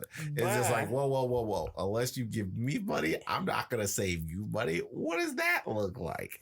I'm not gonna save this earth by having you print less paper. Fuck you for real. They're not saving the earth. Them niggas is doing other fucking fugazi shit. Yeah, they are. Yeah, so that's not what's saving the earth. Y'all just wanted to make me sound like I feel better about like doing this. Participate in the participation award. Yeah, I don't want. I hate participation awards, so no, I'm not signing up for this unless you give me a discount. No, give me paper. Yeah, take $2 off my bill. Yeah, there you go. Every month, and then I'll sign up for paperless. Give me the physical. $2 minimum. Yeah, I think that's fair. I don't really get that much mail at nauseum. I don't. People just offering me credit cards a lot of the time. You want this credit card? No. You know, a credit card company offered me a credit card after I had applied and got the credit card that they already offered you? Or you No. I got it, and then they sent me an offer for the exact card that I just got. I was like, well, I don't understand. The only thing I'm thinking, do I apply for this again and get another one? Or help me. How does this work? The only thing I'm thinking about doing is getting a card specifically for buying business expenses monthly, but that's really about it. That's another plan I want to talk to you about. We'll talk about it after we get off of here. Okay. But anyway, the bad ways that I deal with stress, I run away. What is this? What is this? Any other feeling but happiness? I don't like it. We were literally just having that conversation. Yep, and that was perfect because I'm like, stressful? No. Please God, no. I don't wanna. I did the Enneagram test, and I found out that according to that test, I'm a number 7. And I'm the enthusiast. You know what my problem is? Boredom and terrible emotions. I don't want to deal with that. What the fuck? We need to be happy all the time. What's it called? That? The Enneagram something personality thing. We could find out it's like personalities 1 through 9, and then I was a number 7 apparently. I agreed with some of it. I didn't agree with all of it, but yeah, I gotta be doing something. What the fuck is this dealing with? I don't want to deal with that. Me no deal. I don't know why. It's just always been like that. I don't want to. I will isolate myself before I have to deal with terrible things. Oh, God, no. Oh, stress is a part of the anxiety cock-up cascade for me. So stress triggers anxiety then triggers stress, and it's kind of like a cascading chain of inevitability. And then I just kind of shut down for a bit. I will ride high off these high feelings. No, I don't want to. I'm feeling sad. Oh, that hasn't happened since you guys have told me, but I've never. Eventually, at some point, I'm probably going to disappear for a week. I'll show up for the 2 shows, but I'm not going to talk to nobody. I feel like I can see you doing that. It's doing your obligations, but you being like, no, I'm not. But like, what do you hear? You feel it's just like, stuff. What time are we starting the show? Yep. That's what time are we doing all the pre-wet kind of chilling thing? Mm-hmm. Precise time starts the show. Well, that's not how that works. I need this right now. I need a precise time. I'm never going to be able to give you that. So it would be best for you to just show up earlier, because the later you show up, the longer it takes me to get ready for the show. When I'm like that, I can't really deal with people in nausea. I don't have to talk to you. Sit in your car. I'll tell you when I'm done. What? You just need to be here to walk in and do it, because if there's any delay between me doing my pre-show ritual and you starting the show, I'm going to do another pre-show ritual. You haven't noticed that? If I do the show ritual and then we start talking again, I just redo the ritual. It's very ritualistic for it to be the last thing I do before I start the show. It's just something that I've done for like 4 or 5 years now. So you be like, hey, stop doing this thing that is like ingrained with how I do the shows is weird. But yeah, you sit in the car. I don't need to speak to you. I just need you to walk in and press play. All right, Charles, it's press play time. And as you come in the house, I'm hitting the ball again. You sit down, go. And we just go to the show. But yeah, I don't know. Because I don't want you to have to like come in and interact with it. I don't need like you for that portion of it. Yeah, it's just, I don't, but I'm not. Luckily, it hasn't happened in quite some time. There hasn't been like, Charles, what'd you do? I slept for a week. Mm-hmm. Why'd you sleep for a week? I don't think because the entire world is terrible. Often. I've been being stressed before. Like I said, that was a very bad way of not dealing with it. Because I would just shut the fuck down. Yeah, time to shut down now. We must shut down and go quarantine. Because I don't know what the fuck is going on. And I don't feel good anymore. Because I've stuffed it somewhere. No, let's keep running high. I did that shit the other day. Cousin was like, yo, we met up in a long time. Let's go out to eat. I'm like, fuck yeah, let's do it. I am fatigued. I'm dead tired. Like, I lay down. It's extremely hard for me just to get did the personality test? No, I'm trying to figure out what they mean by I enjoy feeling bittersweet. Ugh. What is that feeling? What is bittersweet? What exactly? Like, I'm like, bittersweet, the good with the bad. Like, no, I don't like that feeling. What the fuck is so? But give me an example of something that's bittersweet. Like watching your kid grow up. A good breakup. How is that bad? Where is it bad in that? Because now, for me personally, it was like, she's not this little tiny, cute little thing anymore. She's not gonna need me no more. You're thinking about that. But on the flip side, she doesn't need you no more. That's like a bittersweet moment for me personally. Do you really enjoy it? What? That moment? No, it's like weird. It's like, damn. I don't enjoy it, but it's also like, it's not that you enjoy it, but you don't like it either. It's just kind of detached. I don't know how really. I'm gonna say I disagree. I don't think I really feel bittersweet. And the thing that I equated to what you told me is, it's not gonna work for you. You ain't got no emotional attachment to no kid. But that's how in my head. No.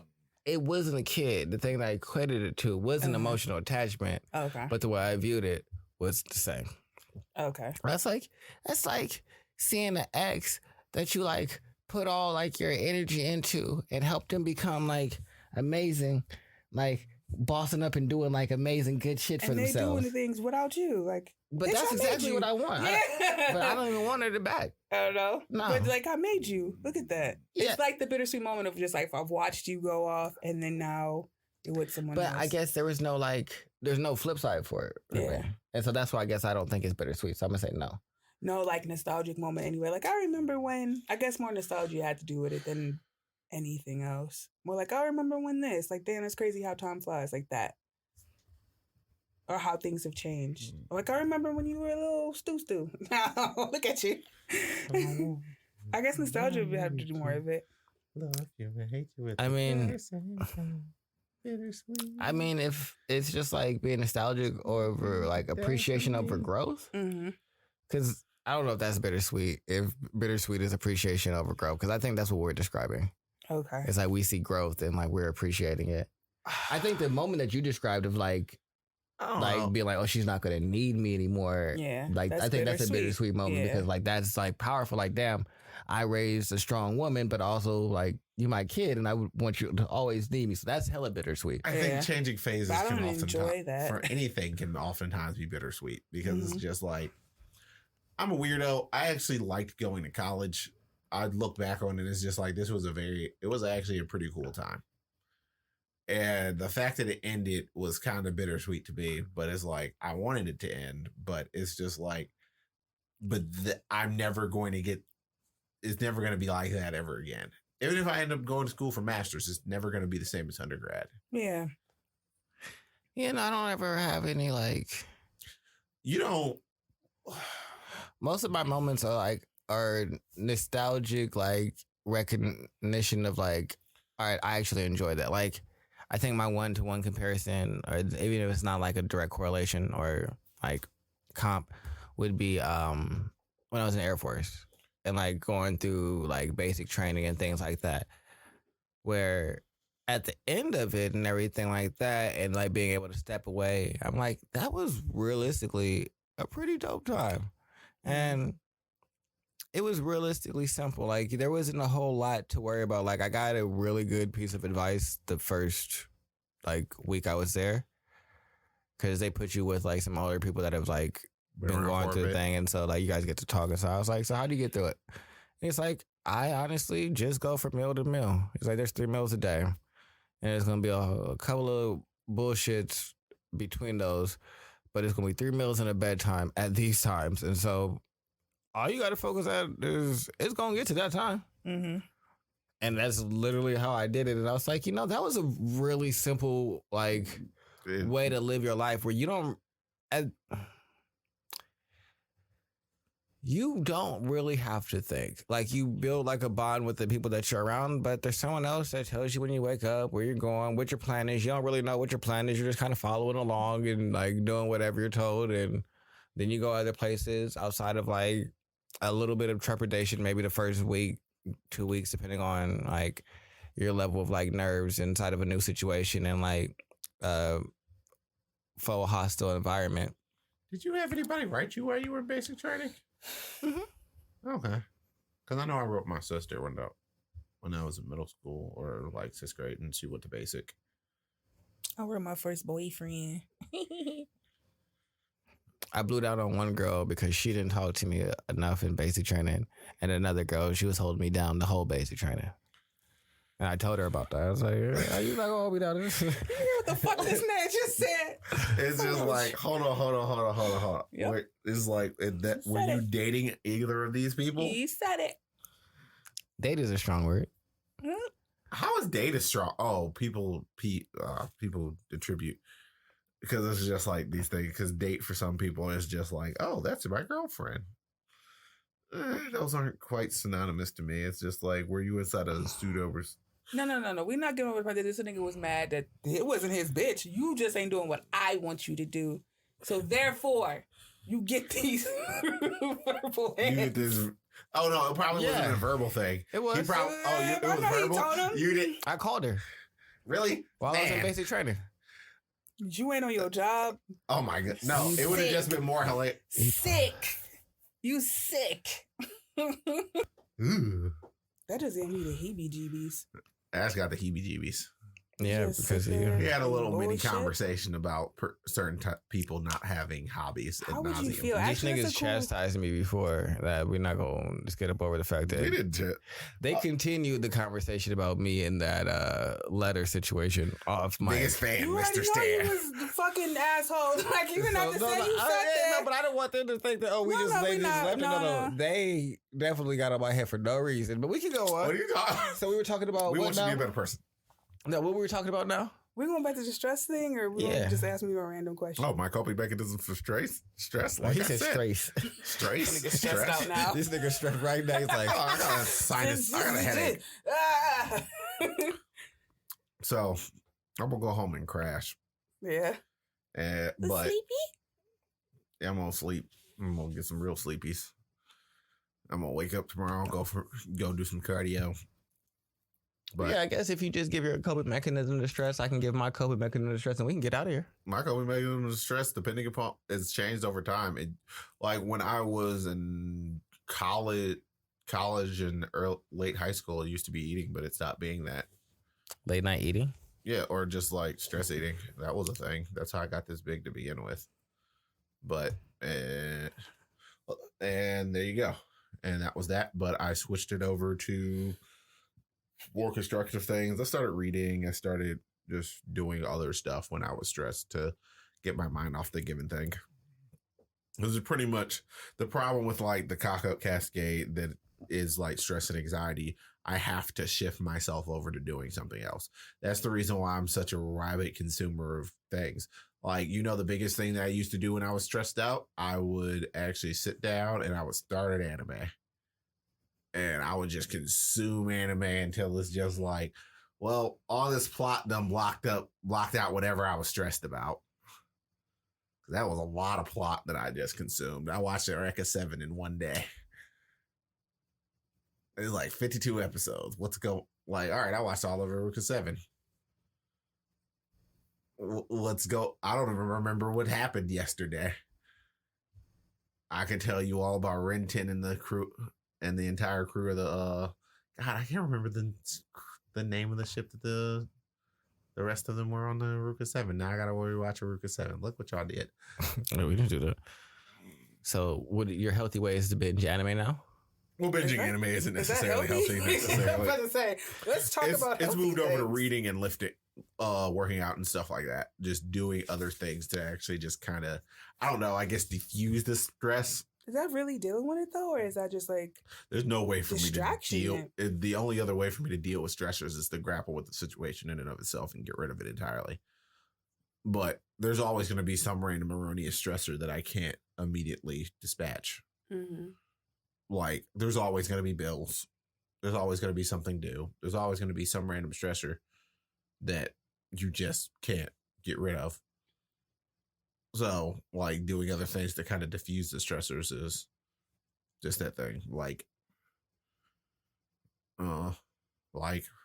we just started a new month. Mm-hmm. Now you got bills. Is it stressful to you? Well, that means you got a whole new group of bills.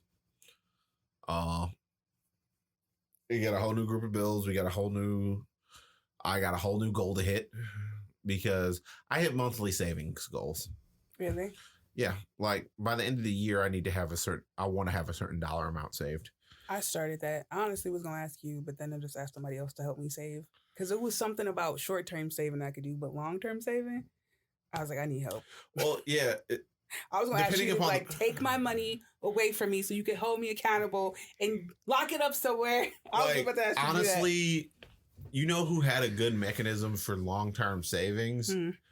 Jones actually had a decent mechanism for it. If you put it into something where you can't immediately get your money back, like put it into a CD or something. Mm-hmm. Like you save it up, put it into a CD, store it away somewhere, and if you can't easily access it, you won't spend it. Or put it in a stocks or something. That's not the worst thing in the world. Something that's fairly stable. No, I agree with that. Is like there's just a way that you just can't readily tap into it. Mm-hmm. Like that's probably what after I pay taxes for this next season, that's what I'm going to do with whatever. I think I'll probably buy a ton of AT&T or some type of dividend stock that allows me to just make some amount of money off of the money that's idling there. Because me keeping it inside a savings account is also pointless because it's like it doesn't make any money in there. And holding on the money with the possibility of money depreciating is also kind of fruitless.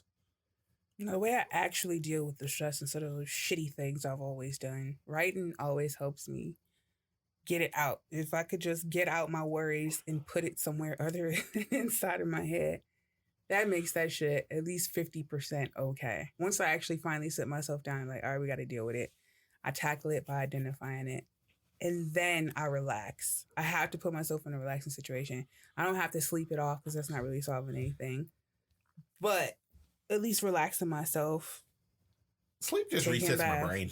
Yeah, taking a bath, whatever, so I can stop with the and relax so the problem can get solved. Because if you constantly in a state of this, you're not thinking at your optimal best, at least to solve whatever issue that you think you're coming across.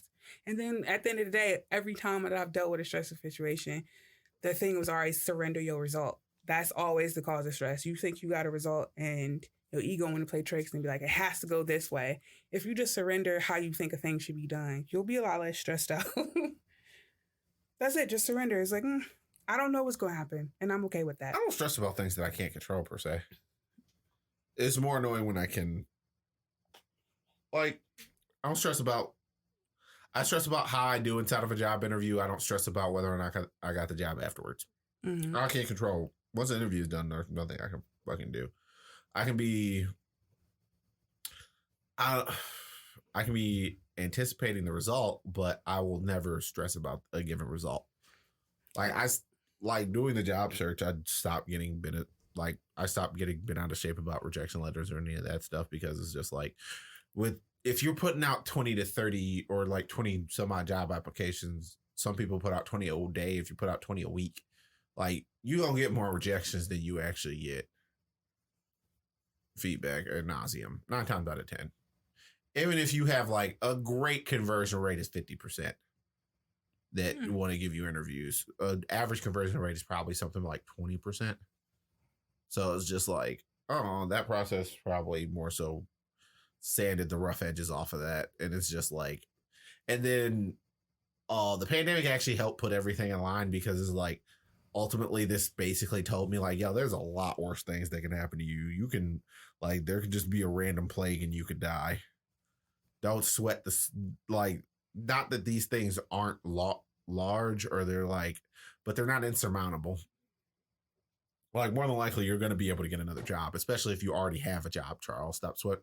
Like, if you are in a position where you can apply for other jobs while you have a job, that you're inside of a pretty lucky place.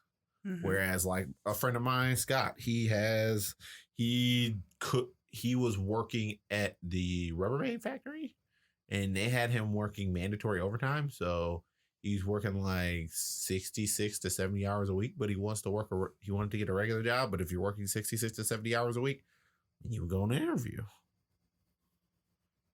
And then he's just like, he fell off his motorcycle, broke his left wrist, and it's just like, I was kind of been out of shape when this happened at first, but that let me sit down and apply for other stuff. Mm-hmm. So kind of salty, but this is kind of a good thing. And so, yeah. So this is perspective. Oh, yeah. Perspective also always helps. What about you, Tony? I have to figure out a solution for the problem. Yeah. Once I start to feel comfortable in what I've decided as a solution, even if it's not an immediate solution, once I've decided on a solution, I'm not really that stressed anymore. So you need some type of plan to actually deal with the said thing, even if the plan doesn't always directly lead to the solution to the problem. At least you're working on the problem is a relief. No, I'm solving the problem. The solution is to solve the problem. It's not work. It's a thought. I'm a very obsessive person. So, if I don't stress about too many things. Do you consider frustration stress? All right, I don't consider frustration stress. I do, because I got two completely different answers. You upset that this is not going your way. Yeah, that's stressful. What the fuck? Frustration is stressful, but frustration is ultimately an emotion that can kind of induce stress. You could be but stress is kind of like a mental strain.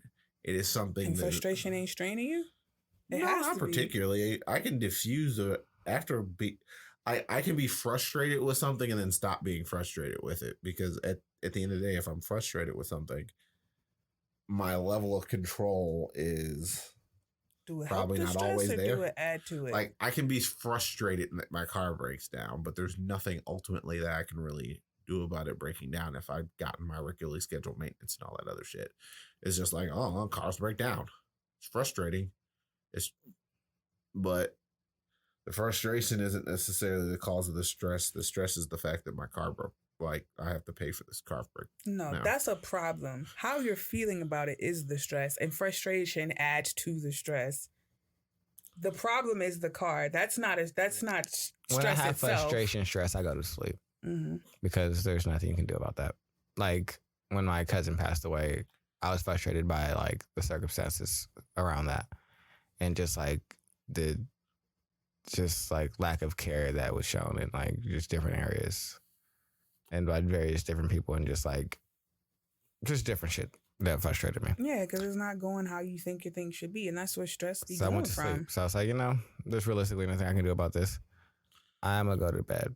And so I just went to sleep. But if there's stress on something that is realistically under my control or like under my purview, that's something that I'm really gonna like obsess over until I come up with a solution that makes me feel comfortable. I'm not gonna stress out about something that I can't really control. If it's out of my control, there's nothing. Well, like I said, if it's out of my control, I go to sleep. Yeah. Like my cousin's situation, or if my car breaks down and there's nothing I can do about it, well, it's time for a nap. Because there's nothing I can really do about this. Nothing I can do about this, and I feel away, and I'm going to go to sleep and feel better. Because this is a situation that is realistically going to resolve itself. Like, I'm going to get my car fixed. Like, I know the solutions. All the solutions are going to be fine. What makes me mad is that this happened, but I can't control it happening. So frustration just kind of wears off. But like, I would say like stressful, like maybe like getting the book done or financial situations or like editing, things like that, where it's in my control. I just work really hard on coming up with a solution that makes me feel comfortable and like a strategy. Like, all right, so this is the way that we're about to operate and move. And these are the things that we're going to do.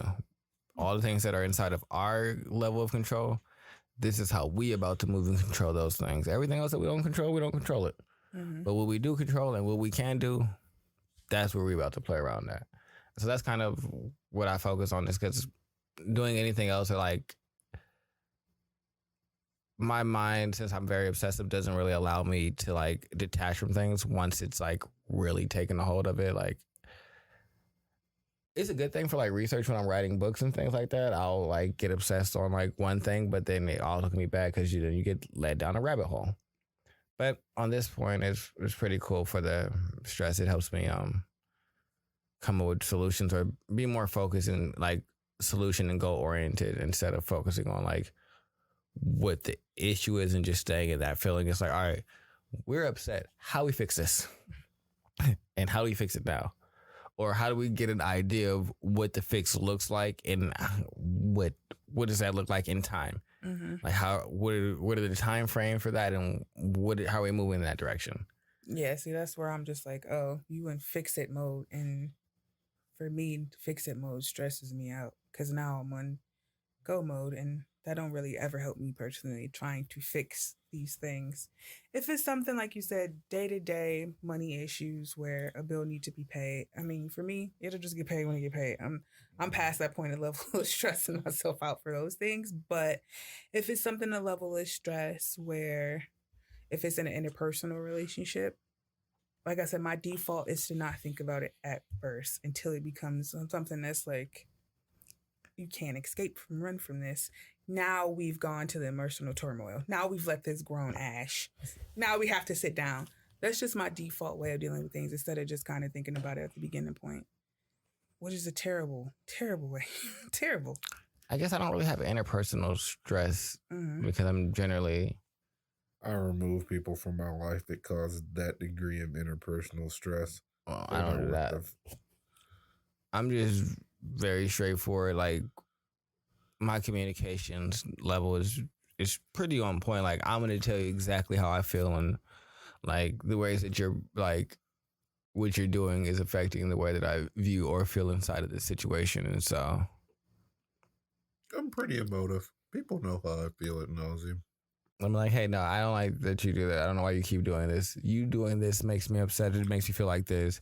These actions make me feel like that. So I don't really like stress over that because I feel like I'm vocal in the moment. And so if it gets to a point where now I'm starting to be unhappy, I'm going to just, hey, I don't like this. Mm-hmm. And then we can figure it out, or we can not figure it out and we can go our separate ways. But other than that, there's nothing like, there's no permanent to this unless we have like a kid together. And then that might be a little more stressful. And that like interpersonal connection where you're like, all right, we got to realistically also figure out how to like, bond.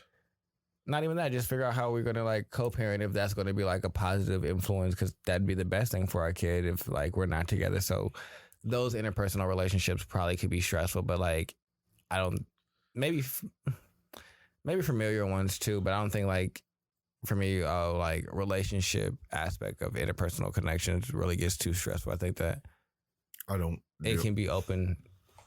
As long as you're open to communicate, there shouldn't be stress. It should be like, we want to do this or we don't. I just remove people. I don't know. Maybe I'm a weirdo. Because there's a lot of people that don't. It's just like, if the only thing that you provide me is this turmoil and you're not necessarily additive to my life, I don't understand why you're here. And there's not too many people who actually add that degree of turmoil to my life, but I guess they're not there because I put them out already. So I mean, I guess I don't ever really think anyone adds turmoil to my life. Like that's giving a lot of power to somebody.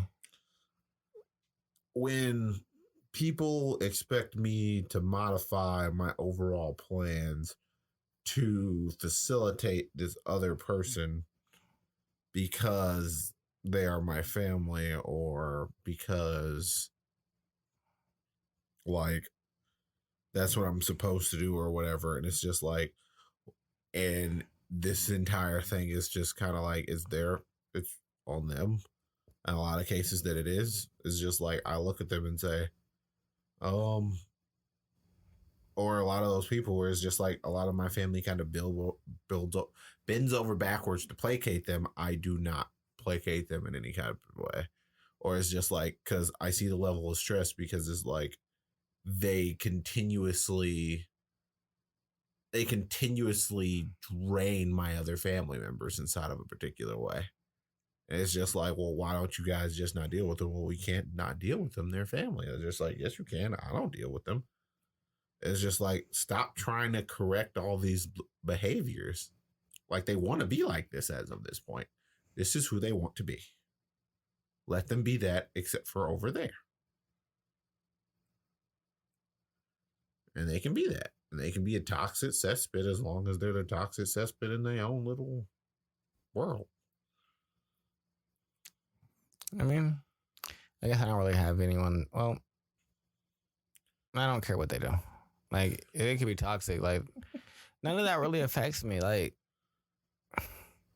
the only reason why I care is because it bubbled over to my world. As long as it stays out of my world, I don't care. It can't. Like, people be telling me that oh, you should do this for da da da da.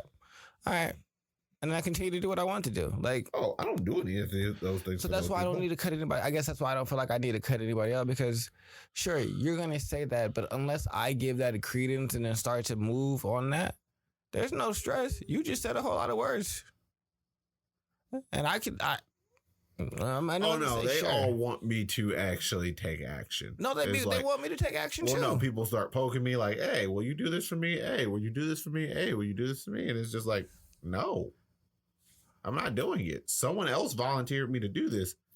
I never agreed to it. That sounds possible is a wonderful phrase.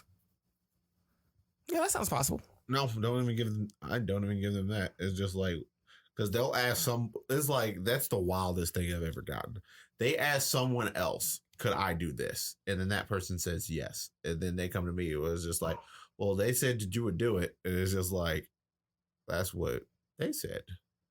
I didn't say I would do it. No, Charles, you got to do it. That was a very interesting conversation that I won. No, if they say do it, you got to do it, Charles. I said no. And it never got done because guess what? That's crazy. No one can no one's entitled to my skill set. And I think everyone needs to understand that ad nauseum.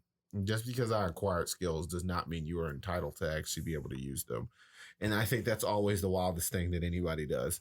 They believe that they are entitled to your skills at some sort of degree of a discount. And it's just like, I fundamentally believe different. It's like, if I have family members, I fully expect to pay full price for whatever thing that I don't want what they do at a discount. But you know why? Because they're my family. And I know them and this is what they do for a living. And I can't have them out here putting themselves inside of a vulnerable position to just like placate for me. That's not the way I run. I don't ask people for discounts. I don't do shit like that. Nah, you gotta hook it up for me. I don't know what he's talking about. This nigga talk about don't ask for this. No. If you the family and you don't run me the family discount, I'm looking at you weird. What's the family discount? This is the rate.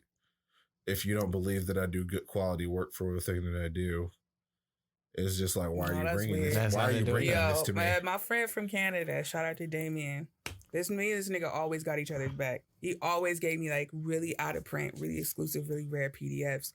We chat every time we have a problem. I got the exclusive rare PDF. He's like, yo, man, I'll pay whatever you want. I'm like, nigga, you get the book. You don't have to pay me anything. That's how much of a family member I think you are. Here, take it. That's weird. What? Giving shit away. Like, he wasn't with it. He was like, no, I got to do something to get for it. But I'm like, no, you family to me. So you get the benefit of being my family. I take care of you. I don't give stuff to my family. It's just the fact that my family does, like my paternal side of the family, they don't ask me to do things without paying them or paying me. I ain't saying you get the whole discount, but it depends on who you are. I don't know. I couldn't just be like, yeah, the price is the price. Nah, not for me. Because this is my business. I'm going to make a logo for my mother. Yeah. Okay. I wouldn't charge her. I didn't charge my mother to make her logo. Like, so it's not the price, it's the price of the price. And so then no, I didn't. You know what? So then it's not that. You know what I did it? The reason why I did that? Because that's not my job, and I did it for her for a present. This is a gift. I don't charge for gifts. Who charged for gifts? I'm not expecting nobody to do anything for me, but I will look at you funny if you're not. Yeah. At that point, you're expecting people to do things for you. No, I don't expect you to do anything. I'm going to come fully with what you asked me for. Yeah, I'll give you exactly what you want. Like, oh, yeah, let me but the fact that you don't, this is weird. Just reflects more on like my evaluation on you. I accept the reality that you probably won't give me this, but because you did now, I was just like, It was like, you don't really fuck with me like that. Got you. And that's the thing. At that point, it's just like, oh, you don't really fuck with me. I treat everybody the same. Ad nauseum. It's just like, I don't. No, me neither. I don't. I'm a big believer in nepotism. Nepotism is using the things that you have to gain advantages for using your position to get other people jobs, using your position to get other people assets. Nepotism is not necessarily using your skill sets to like get things at a discount, because in the long term, that's not going to help their overall like position. It could, especially with your skills, Charles. What do you mean with my skills? Your skills are programming. So if you gave them access to your skills at a discount, you could potentially help them get into a position that would change where they're at. Like for a simple default website, yeah, I'm not really worried about that. Like for our stuff, I'm not charging them for. I'm not going to charge us to do a simple default website. That's wild, but because that doesn't really take all that long. But if you're looking at me and say, "Well, can you build me an entire app for a discount?" You have any idea how many hours that takes? It's just like there's some fundamental level of like respect about this. It's just like, you don't believe that you quintessentially like, you just kind of believe that what I'm doing is not like it's easy or simple. That's it. I'm not asking you. It's just like, no, I'm not going to ask you. I expect you to offer me a discount, and when you don't offer the discount, I'm going to pay what you asked me to pay. But I'm also, just going to look at it away. You don't fuck with me like that. Like, oh, okay, I get it. Because no, I don't think that your services are easy to come by, or, well, no, they are easy to come by. I don't think that they lack in value of you acquiring them, and that it didn't take resources, skill, and dedication to do so. So I'm not going to ask for a discount. But the reason that I think a discount usually speaks to something, because it speaks to like relationship, it's more of a business practice and like building relations. So I can understand you not necessarily doing it for family where it doesn't really feel like it's a business relationship. But just the way that I view the world is like most things are like business relationships, and like they're massaged and yeah, on both sides of the playing field. Oh, also, it's like, how do you know whether or not someone gave you a discount?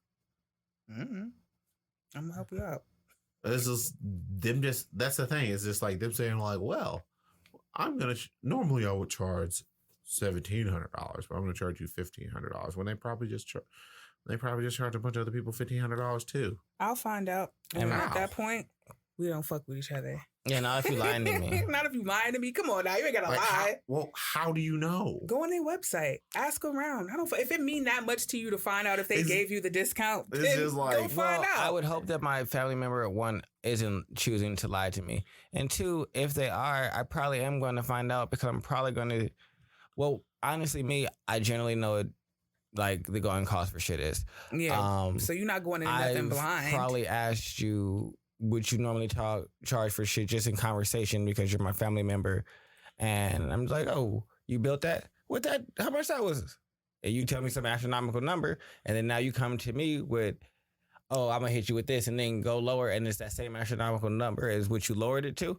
I know that you're jigging me. You might have thought I forgot the conversation. It's cool. I'm not gonna bring it up. I'm gonna pay you a fee. But I also recognize that now, are we lying? Prices change. True, the price does change. But that's not a discount. Oh no, what I'm saying prices change. So yes. It's just like, all right, say my dad does HVAC. So say he charges $2,000 last month, and now furnaces go up and prices go up. So now what used to cost $2,000 costs $2,500. And because the price of the furnace goes up. So I'm gonna also be able to. That's a tangible thing that I'm gonna see goes up. So yeah, I'm gonna see. Yeah. You spent this on the furnace last time, and it's what you charge them. So you're not really charging me more. The price of the furnace went up. I want to be able to see that tangibly. Oh no! For a lot of these things, you can't see them because, like, you can't check, like, you can't see my father's prices on furnaces because he's a contractor. But you can generally know the realm of what this might cost, though. You can generally know a general. Like, amount. If you go to Home Depot and if I go get, if you go to different quotes from other people of your comparable skill, and you're the highest out of all of them, that would probably make me feel away. Or they can just always have been high no matter what you did. Like some prices just like Comfort MB. They would, for my father charges $2,500 for, they'll probably charge $5,000. But if somebody works for Comfort MB and they give you a discount and they say you give you 20% discount, they're still going to be higher. Mm-hmm. So it's just like all these things are terribly relative. No, but if you tell me your discounted price is the higher price, if we start off the gate, I've quoted everybody else, and then you come back with the highest price, I'm going to feel weird. I mean, I just don't want to, like, I pay all of my family members, or whenever they have comparable skills, I just pay them. Like I said, I'm not going to ask for the discount. It's just like, I don't want the discount. Mm-hmm. I actively do not want it. You need to eat. You need to put food on your table. Like, you are about to consume a good portion of your time to do this thing, whatever it is, work on my car, do whatever it is, and you discounting your rate takes food out of your mouth. It means you can't pay your bills as easy. It means you can't do the things that you need to do in order to function in life because you gave me a discount. I don't feel right about that. That's cool. I'm still looking at niggas funny, like, oh, you don't fuck with me like that. Like, I'm still looking at you funny. Yeah, it's just weird. It's just like expecting someone else to sacrifice to put me forward is. I don't expect you to do this. I don't expect you to. This is not an expectation. Yeah, but like, well, no, it's just like looking at them funny because they don't do it. That means there is some degree of judgment based on their actions. Judgment means that I have to change my interaction with you. I don't change my interaction. It's just that I understand. I just understand that you don't hold this in value. Like, oh, this relationship. To me, it means a level of loyalty that's really ultimately there. rendering a judgment. You're rendering a judgment, or that you're saying they rendered this judgment because they did not they do not value your relationship in the way that. No, you clearly don't operate like this. So now I have to. That's not a judgment. That's a fact. Because for me, I feel like where else is this going to extend to? That's what it feel like to me. What do you mean? I don't feel like that's the most loyal thing to do, to be honest with you, in the realm of family. Because me having your back means I'm willing to suffer a little bit for you because you're my family. And the fact that you just wouldn't do that for me makes me like, things like, if I'm going to do something for you, I'm just going to probably do it for free because I want to do it. Mm-hmm. Like when I went over and helped my cousin with her computer stuff, I didn't charge her. That's a discount. No, we just went over. That's a discount. You gave her 100% discount. You gave her 100% off. And you sacrificed for your family. I didn't really view it as a sacrifice, though. I had nothing to do with that slot of time. But you could have charged. It was just like I had nothing to do with that. Charged. No, you said you can't charge for that. I mean, I'm not. If I have nothing to do, can you charge for that? If there's no answer the money, question. Can you charge for doing what you did? I mean, I could. Okay, but you didn't charge her because I had nothing else to do at that point in time. I went over and kicked it with my cousin to fix her computer. And it didn't add to your pocket. It didn't add to what you kept saying is I'm not using my skills to go help my family member at a discount, but you are because you used your skills to help your family members for free. When I have other work to do, it's just like you keep putting you are adding more caveats to it. We're not saying any of that. Regardless of when you do it, you could say, "Hey, I don't have all this time, but I can help you with the project here when I have free time." You're the one who's putting it in the constraint of it's the same time as work. That's not the caveat we put it in. We just put it in, hey, if someone asks you to do something and you are charging them, giving them a discount on how you operate. You say, no, I'm not giving no one a discount. The price is the price. But then you say, well, I helped my cousin completely for free. So it isn't the price, it's the price. Is I could do these services and get paid for them, but you needed help with this. I have the time to do it. I don't mind doing it. I'm going to go do it for you. That's what we've been saying this entire time. Yeah, we just would like, it just don't show me the loyalty that I'm looking for in family, especially if like we really fucking with each other and then you just be like, no, I can't, what I'm saying? I gotta eat too. Nigga, what? You're right. I'm gonna get this job to you, but after this, it's like, this, because for me, like I said, it'll extend to other places. Are you really that much worried about this money coming over our family blood bond? Like I said, I'm not the biggest one that's like blood over everything. No, I'm not. I don't really think blood is really too much. Like there was a point in time I thought in my life where I was just like, yeah, family over everything. But you know what? Not all family has your back. That's what that's showing me. You don't have my back for real. We're not saying that you have to do it for all family. Sure, you could have nuance and discernment and know that these family members aren't people that are good for me. That's not what we're saying. But we're saying for the people that you consider your family, because we already had this conversation with I consider family and a relative. I'm not talking about your relative. I'm talking about people you consider family. Are those the people you like, no, the price is the price, you got to pay. Yeah, I feel hella weird charging y'all anything. Someone that you consider family, you enjoy spending time with her. So y'all spend time together, you fixed her computer. Something that you could have said, hey, I charge this, it's going to take me this long, and I'm going to be over here this time. You could have charged her for it. But I've never really considered charging her for anything because it's never really it. It's your family, and that's what we've been saying this whole time. It's just, I was going to go over there and kick it with her anyway. It's just like... Yeah. Well, you can use whatever other caveat and excuse you want. It's just like, but you did the work still. Because that wasn't kicking it. Fixing the computer's not kicking it. if I'm sitting there having a conversation with you, but my other cousin, I'm just kind of sitting here poking around on stuff, waiting for software to run. I mean, yeah, it's more kicking it than I am actually fixing the computer. But did you download the software? Did you have to figure out which stuff you needed to do? The way my computer stuff works is all my stuff is already installed on flash drives. I go install plug flash drive in, run. So you have a system. So regardless of that system that you have set up to make it easy for yourself, you'd have charged somebody whatever your rate was, regardless of how easy it is for you. You'd have been like, this is my price to fix this computer for you, to clear viruses out, to do whatever thing it is to do. And then you would go there and just plug these things in and it would just be just as easy, but you just sat there and not said nothing to them. So you did the same thing. You just spoke to the people because they're your family and you enjoy hanging out with them, but it was still a job. Oh, if I'm canoodling, I don't know. I'm a weirdo. If I'm sitting there canoodling and talking to people, it's not really work to me. I'm spending time with them while I'm doing it. But you did. No, it's like work is work. No. It's like if I'm there to work, I'm not here to have a conversation with you. I'm not here to deal with you in any type of real capacity. We're going to have a rapport about this given thing, and I'm not here to really kick it with you. I'm not going to.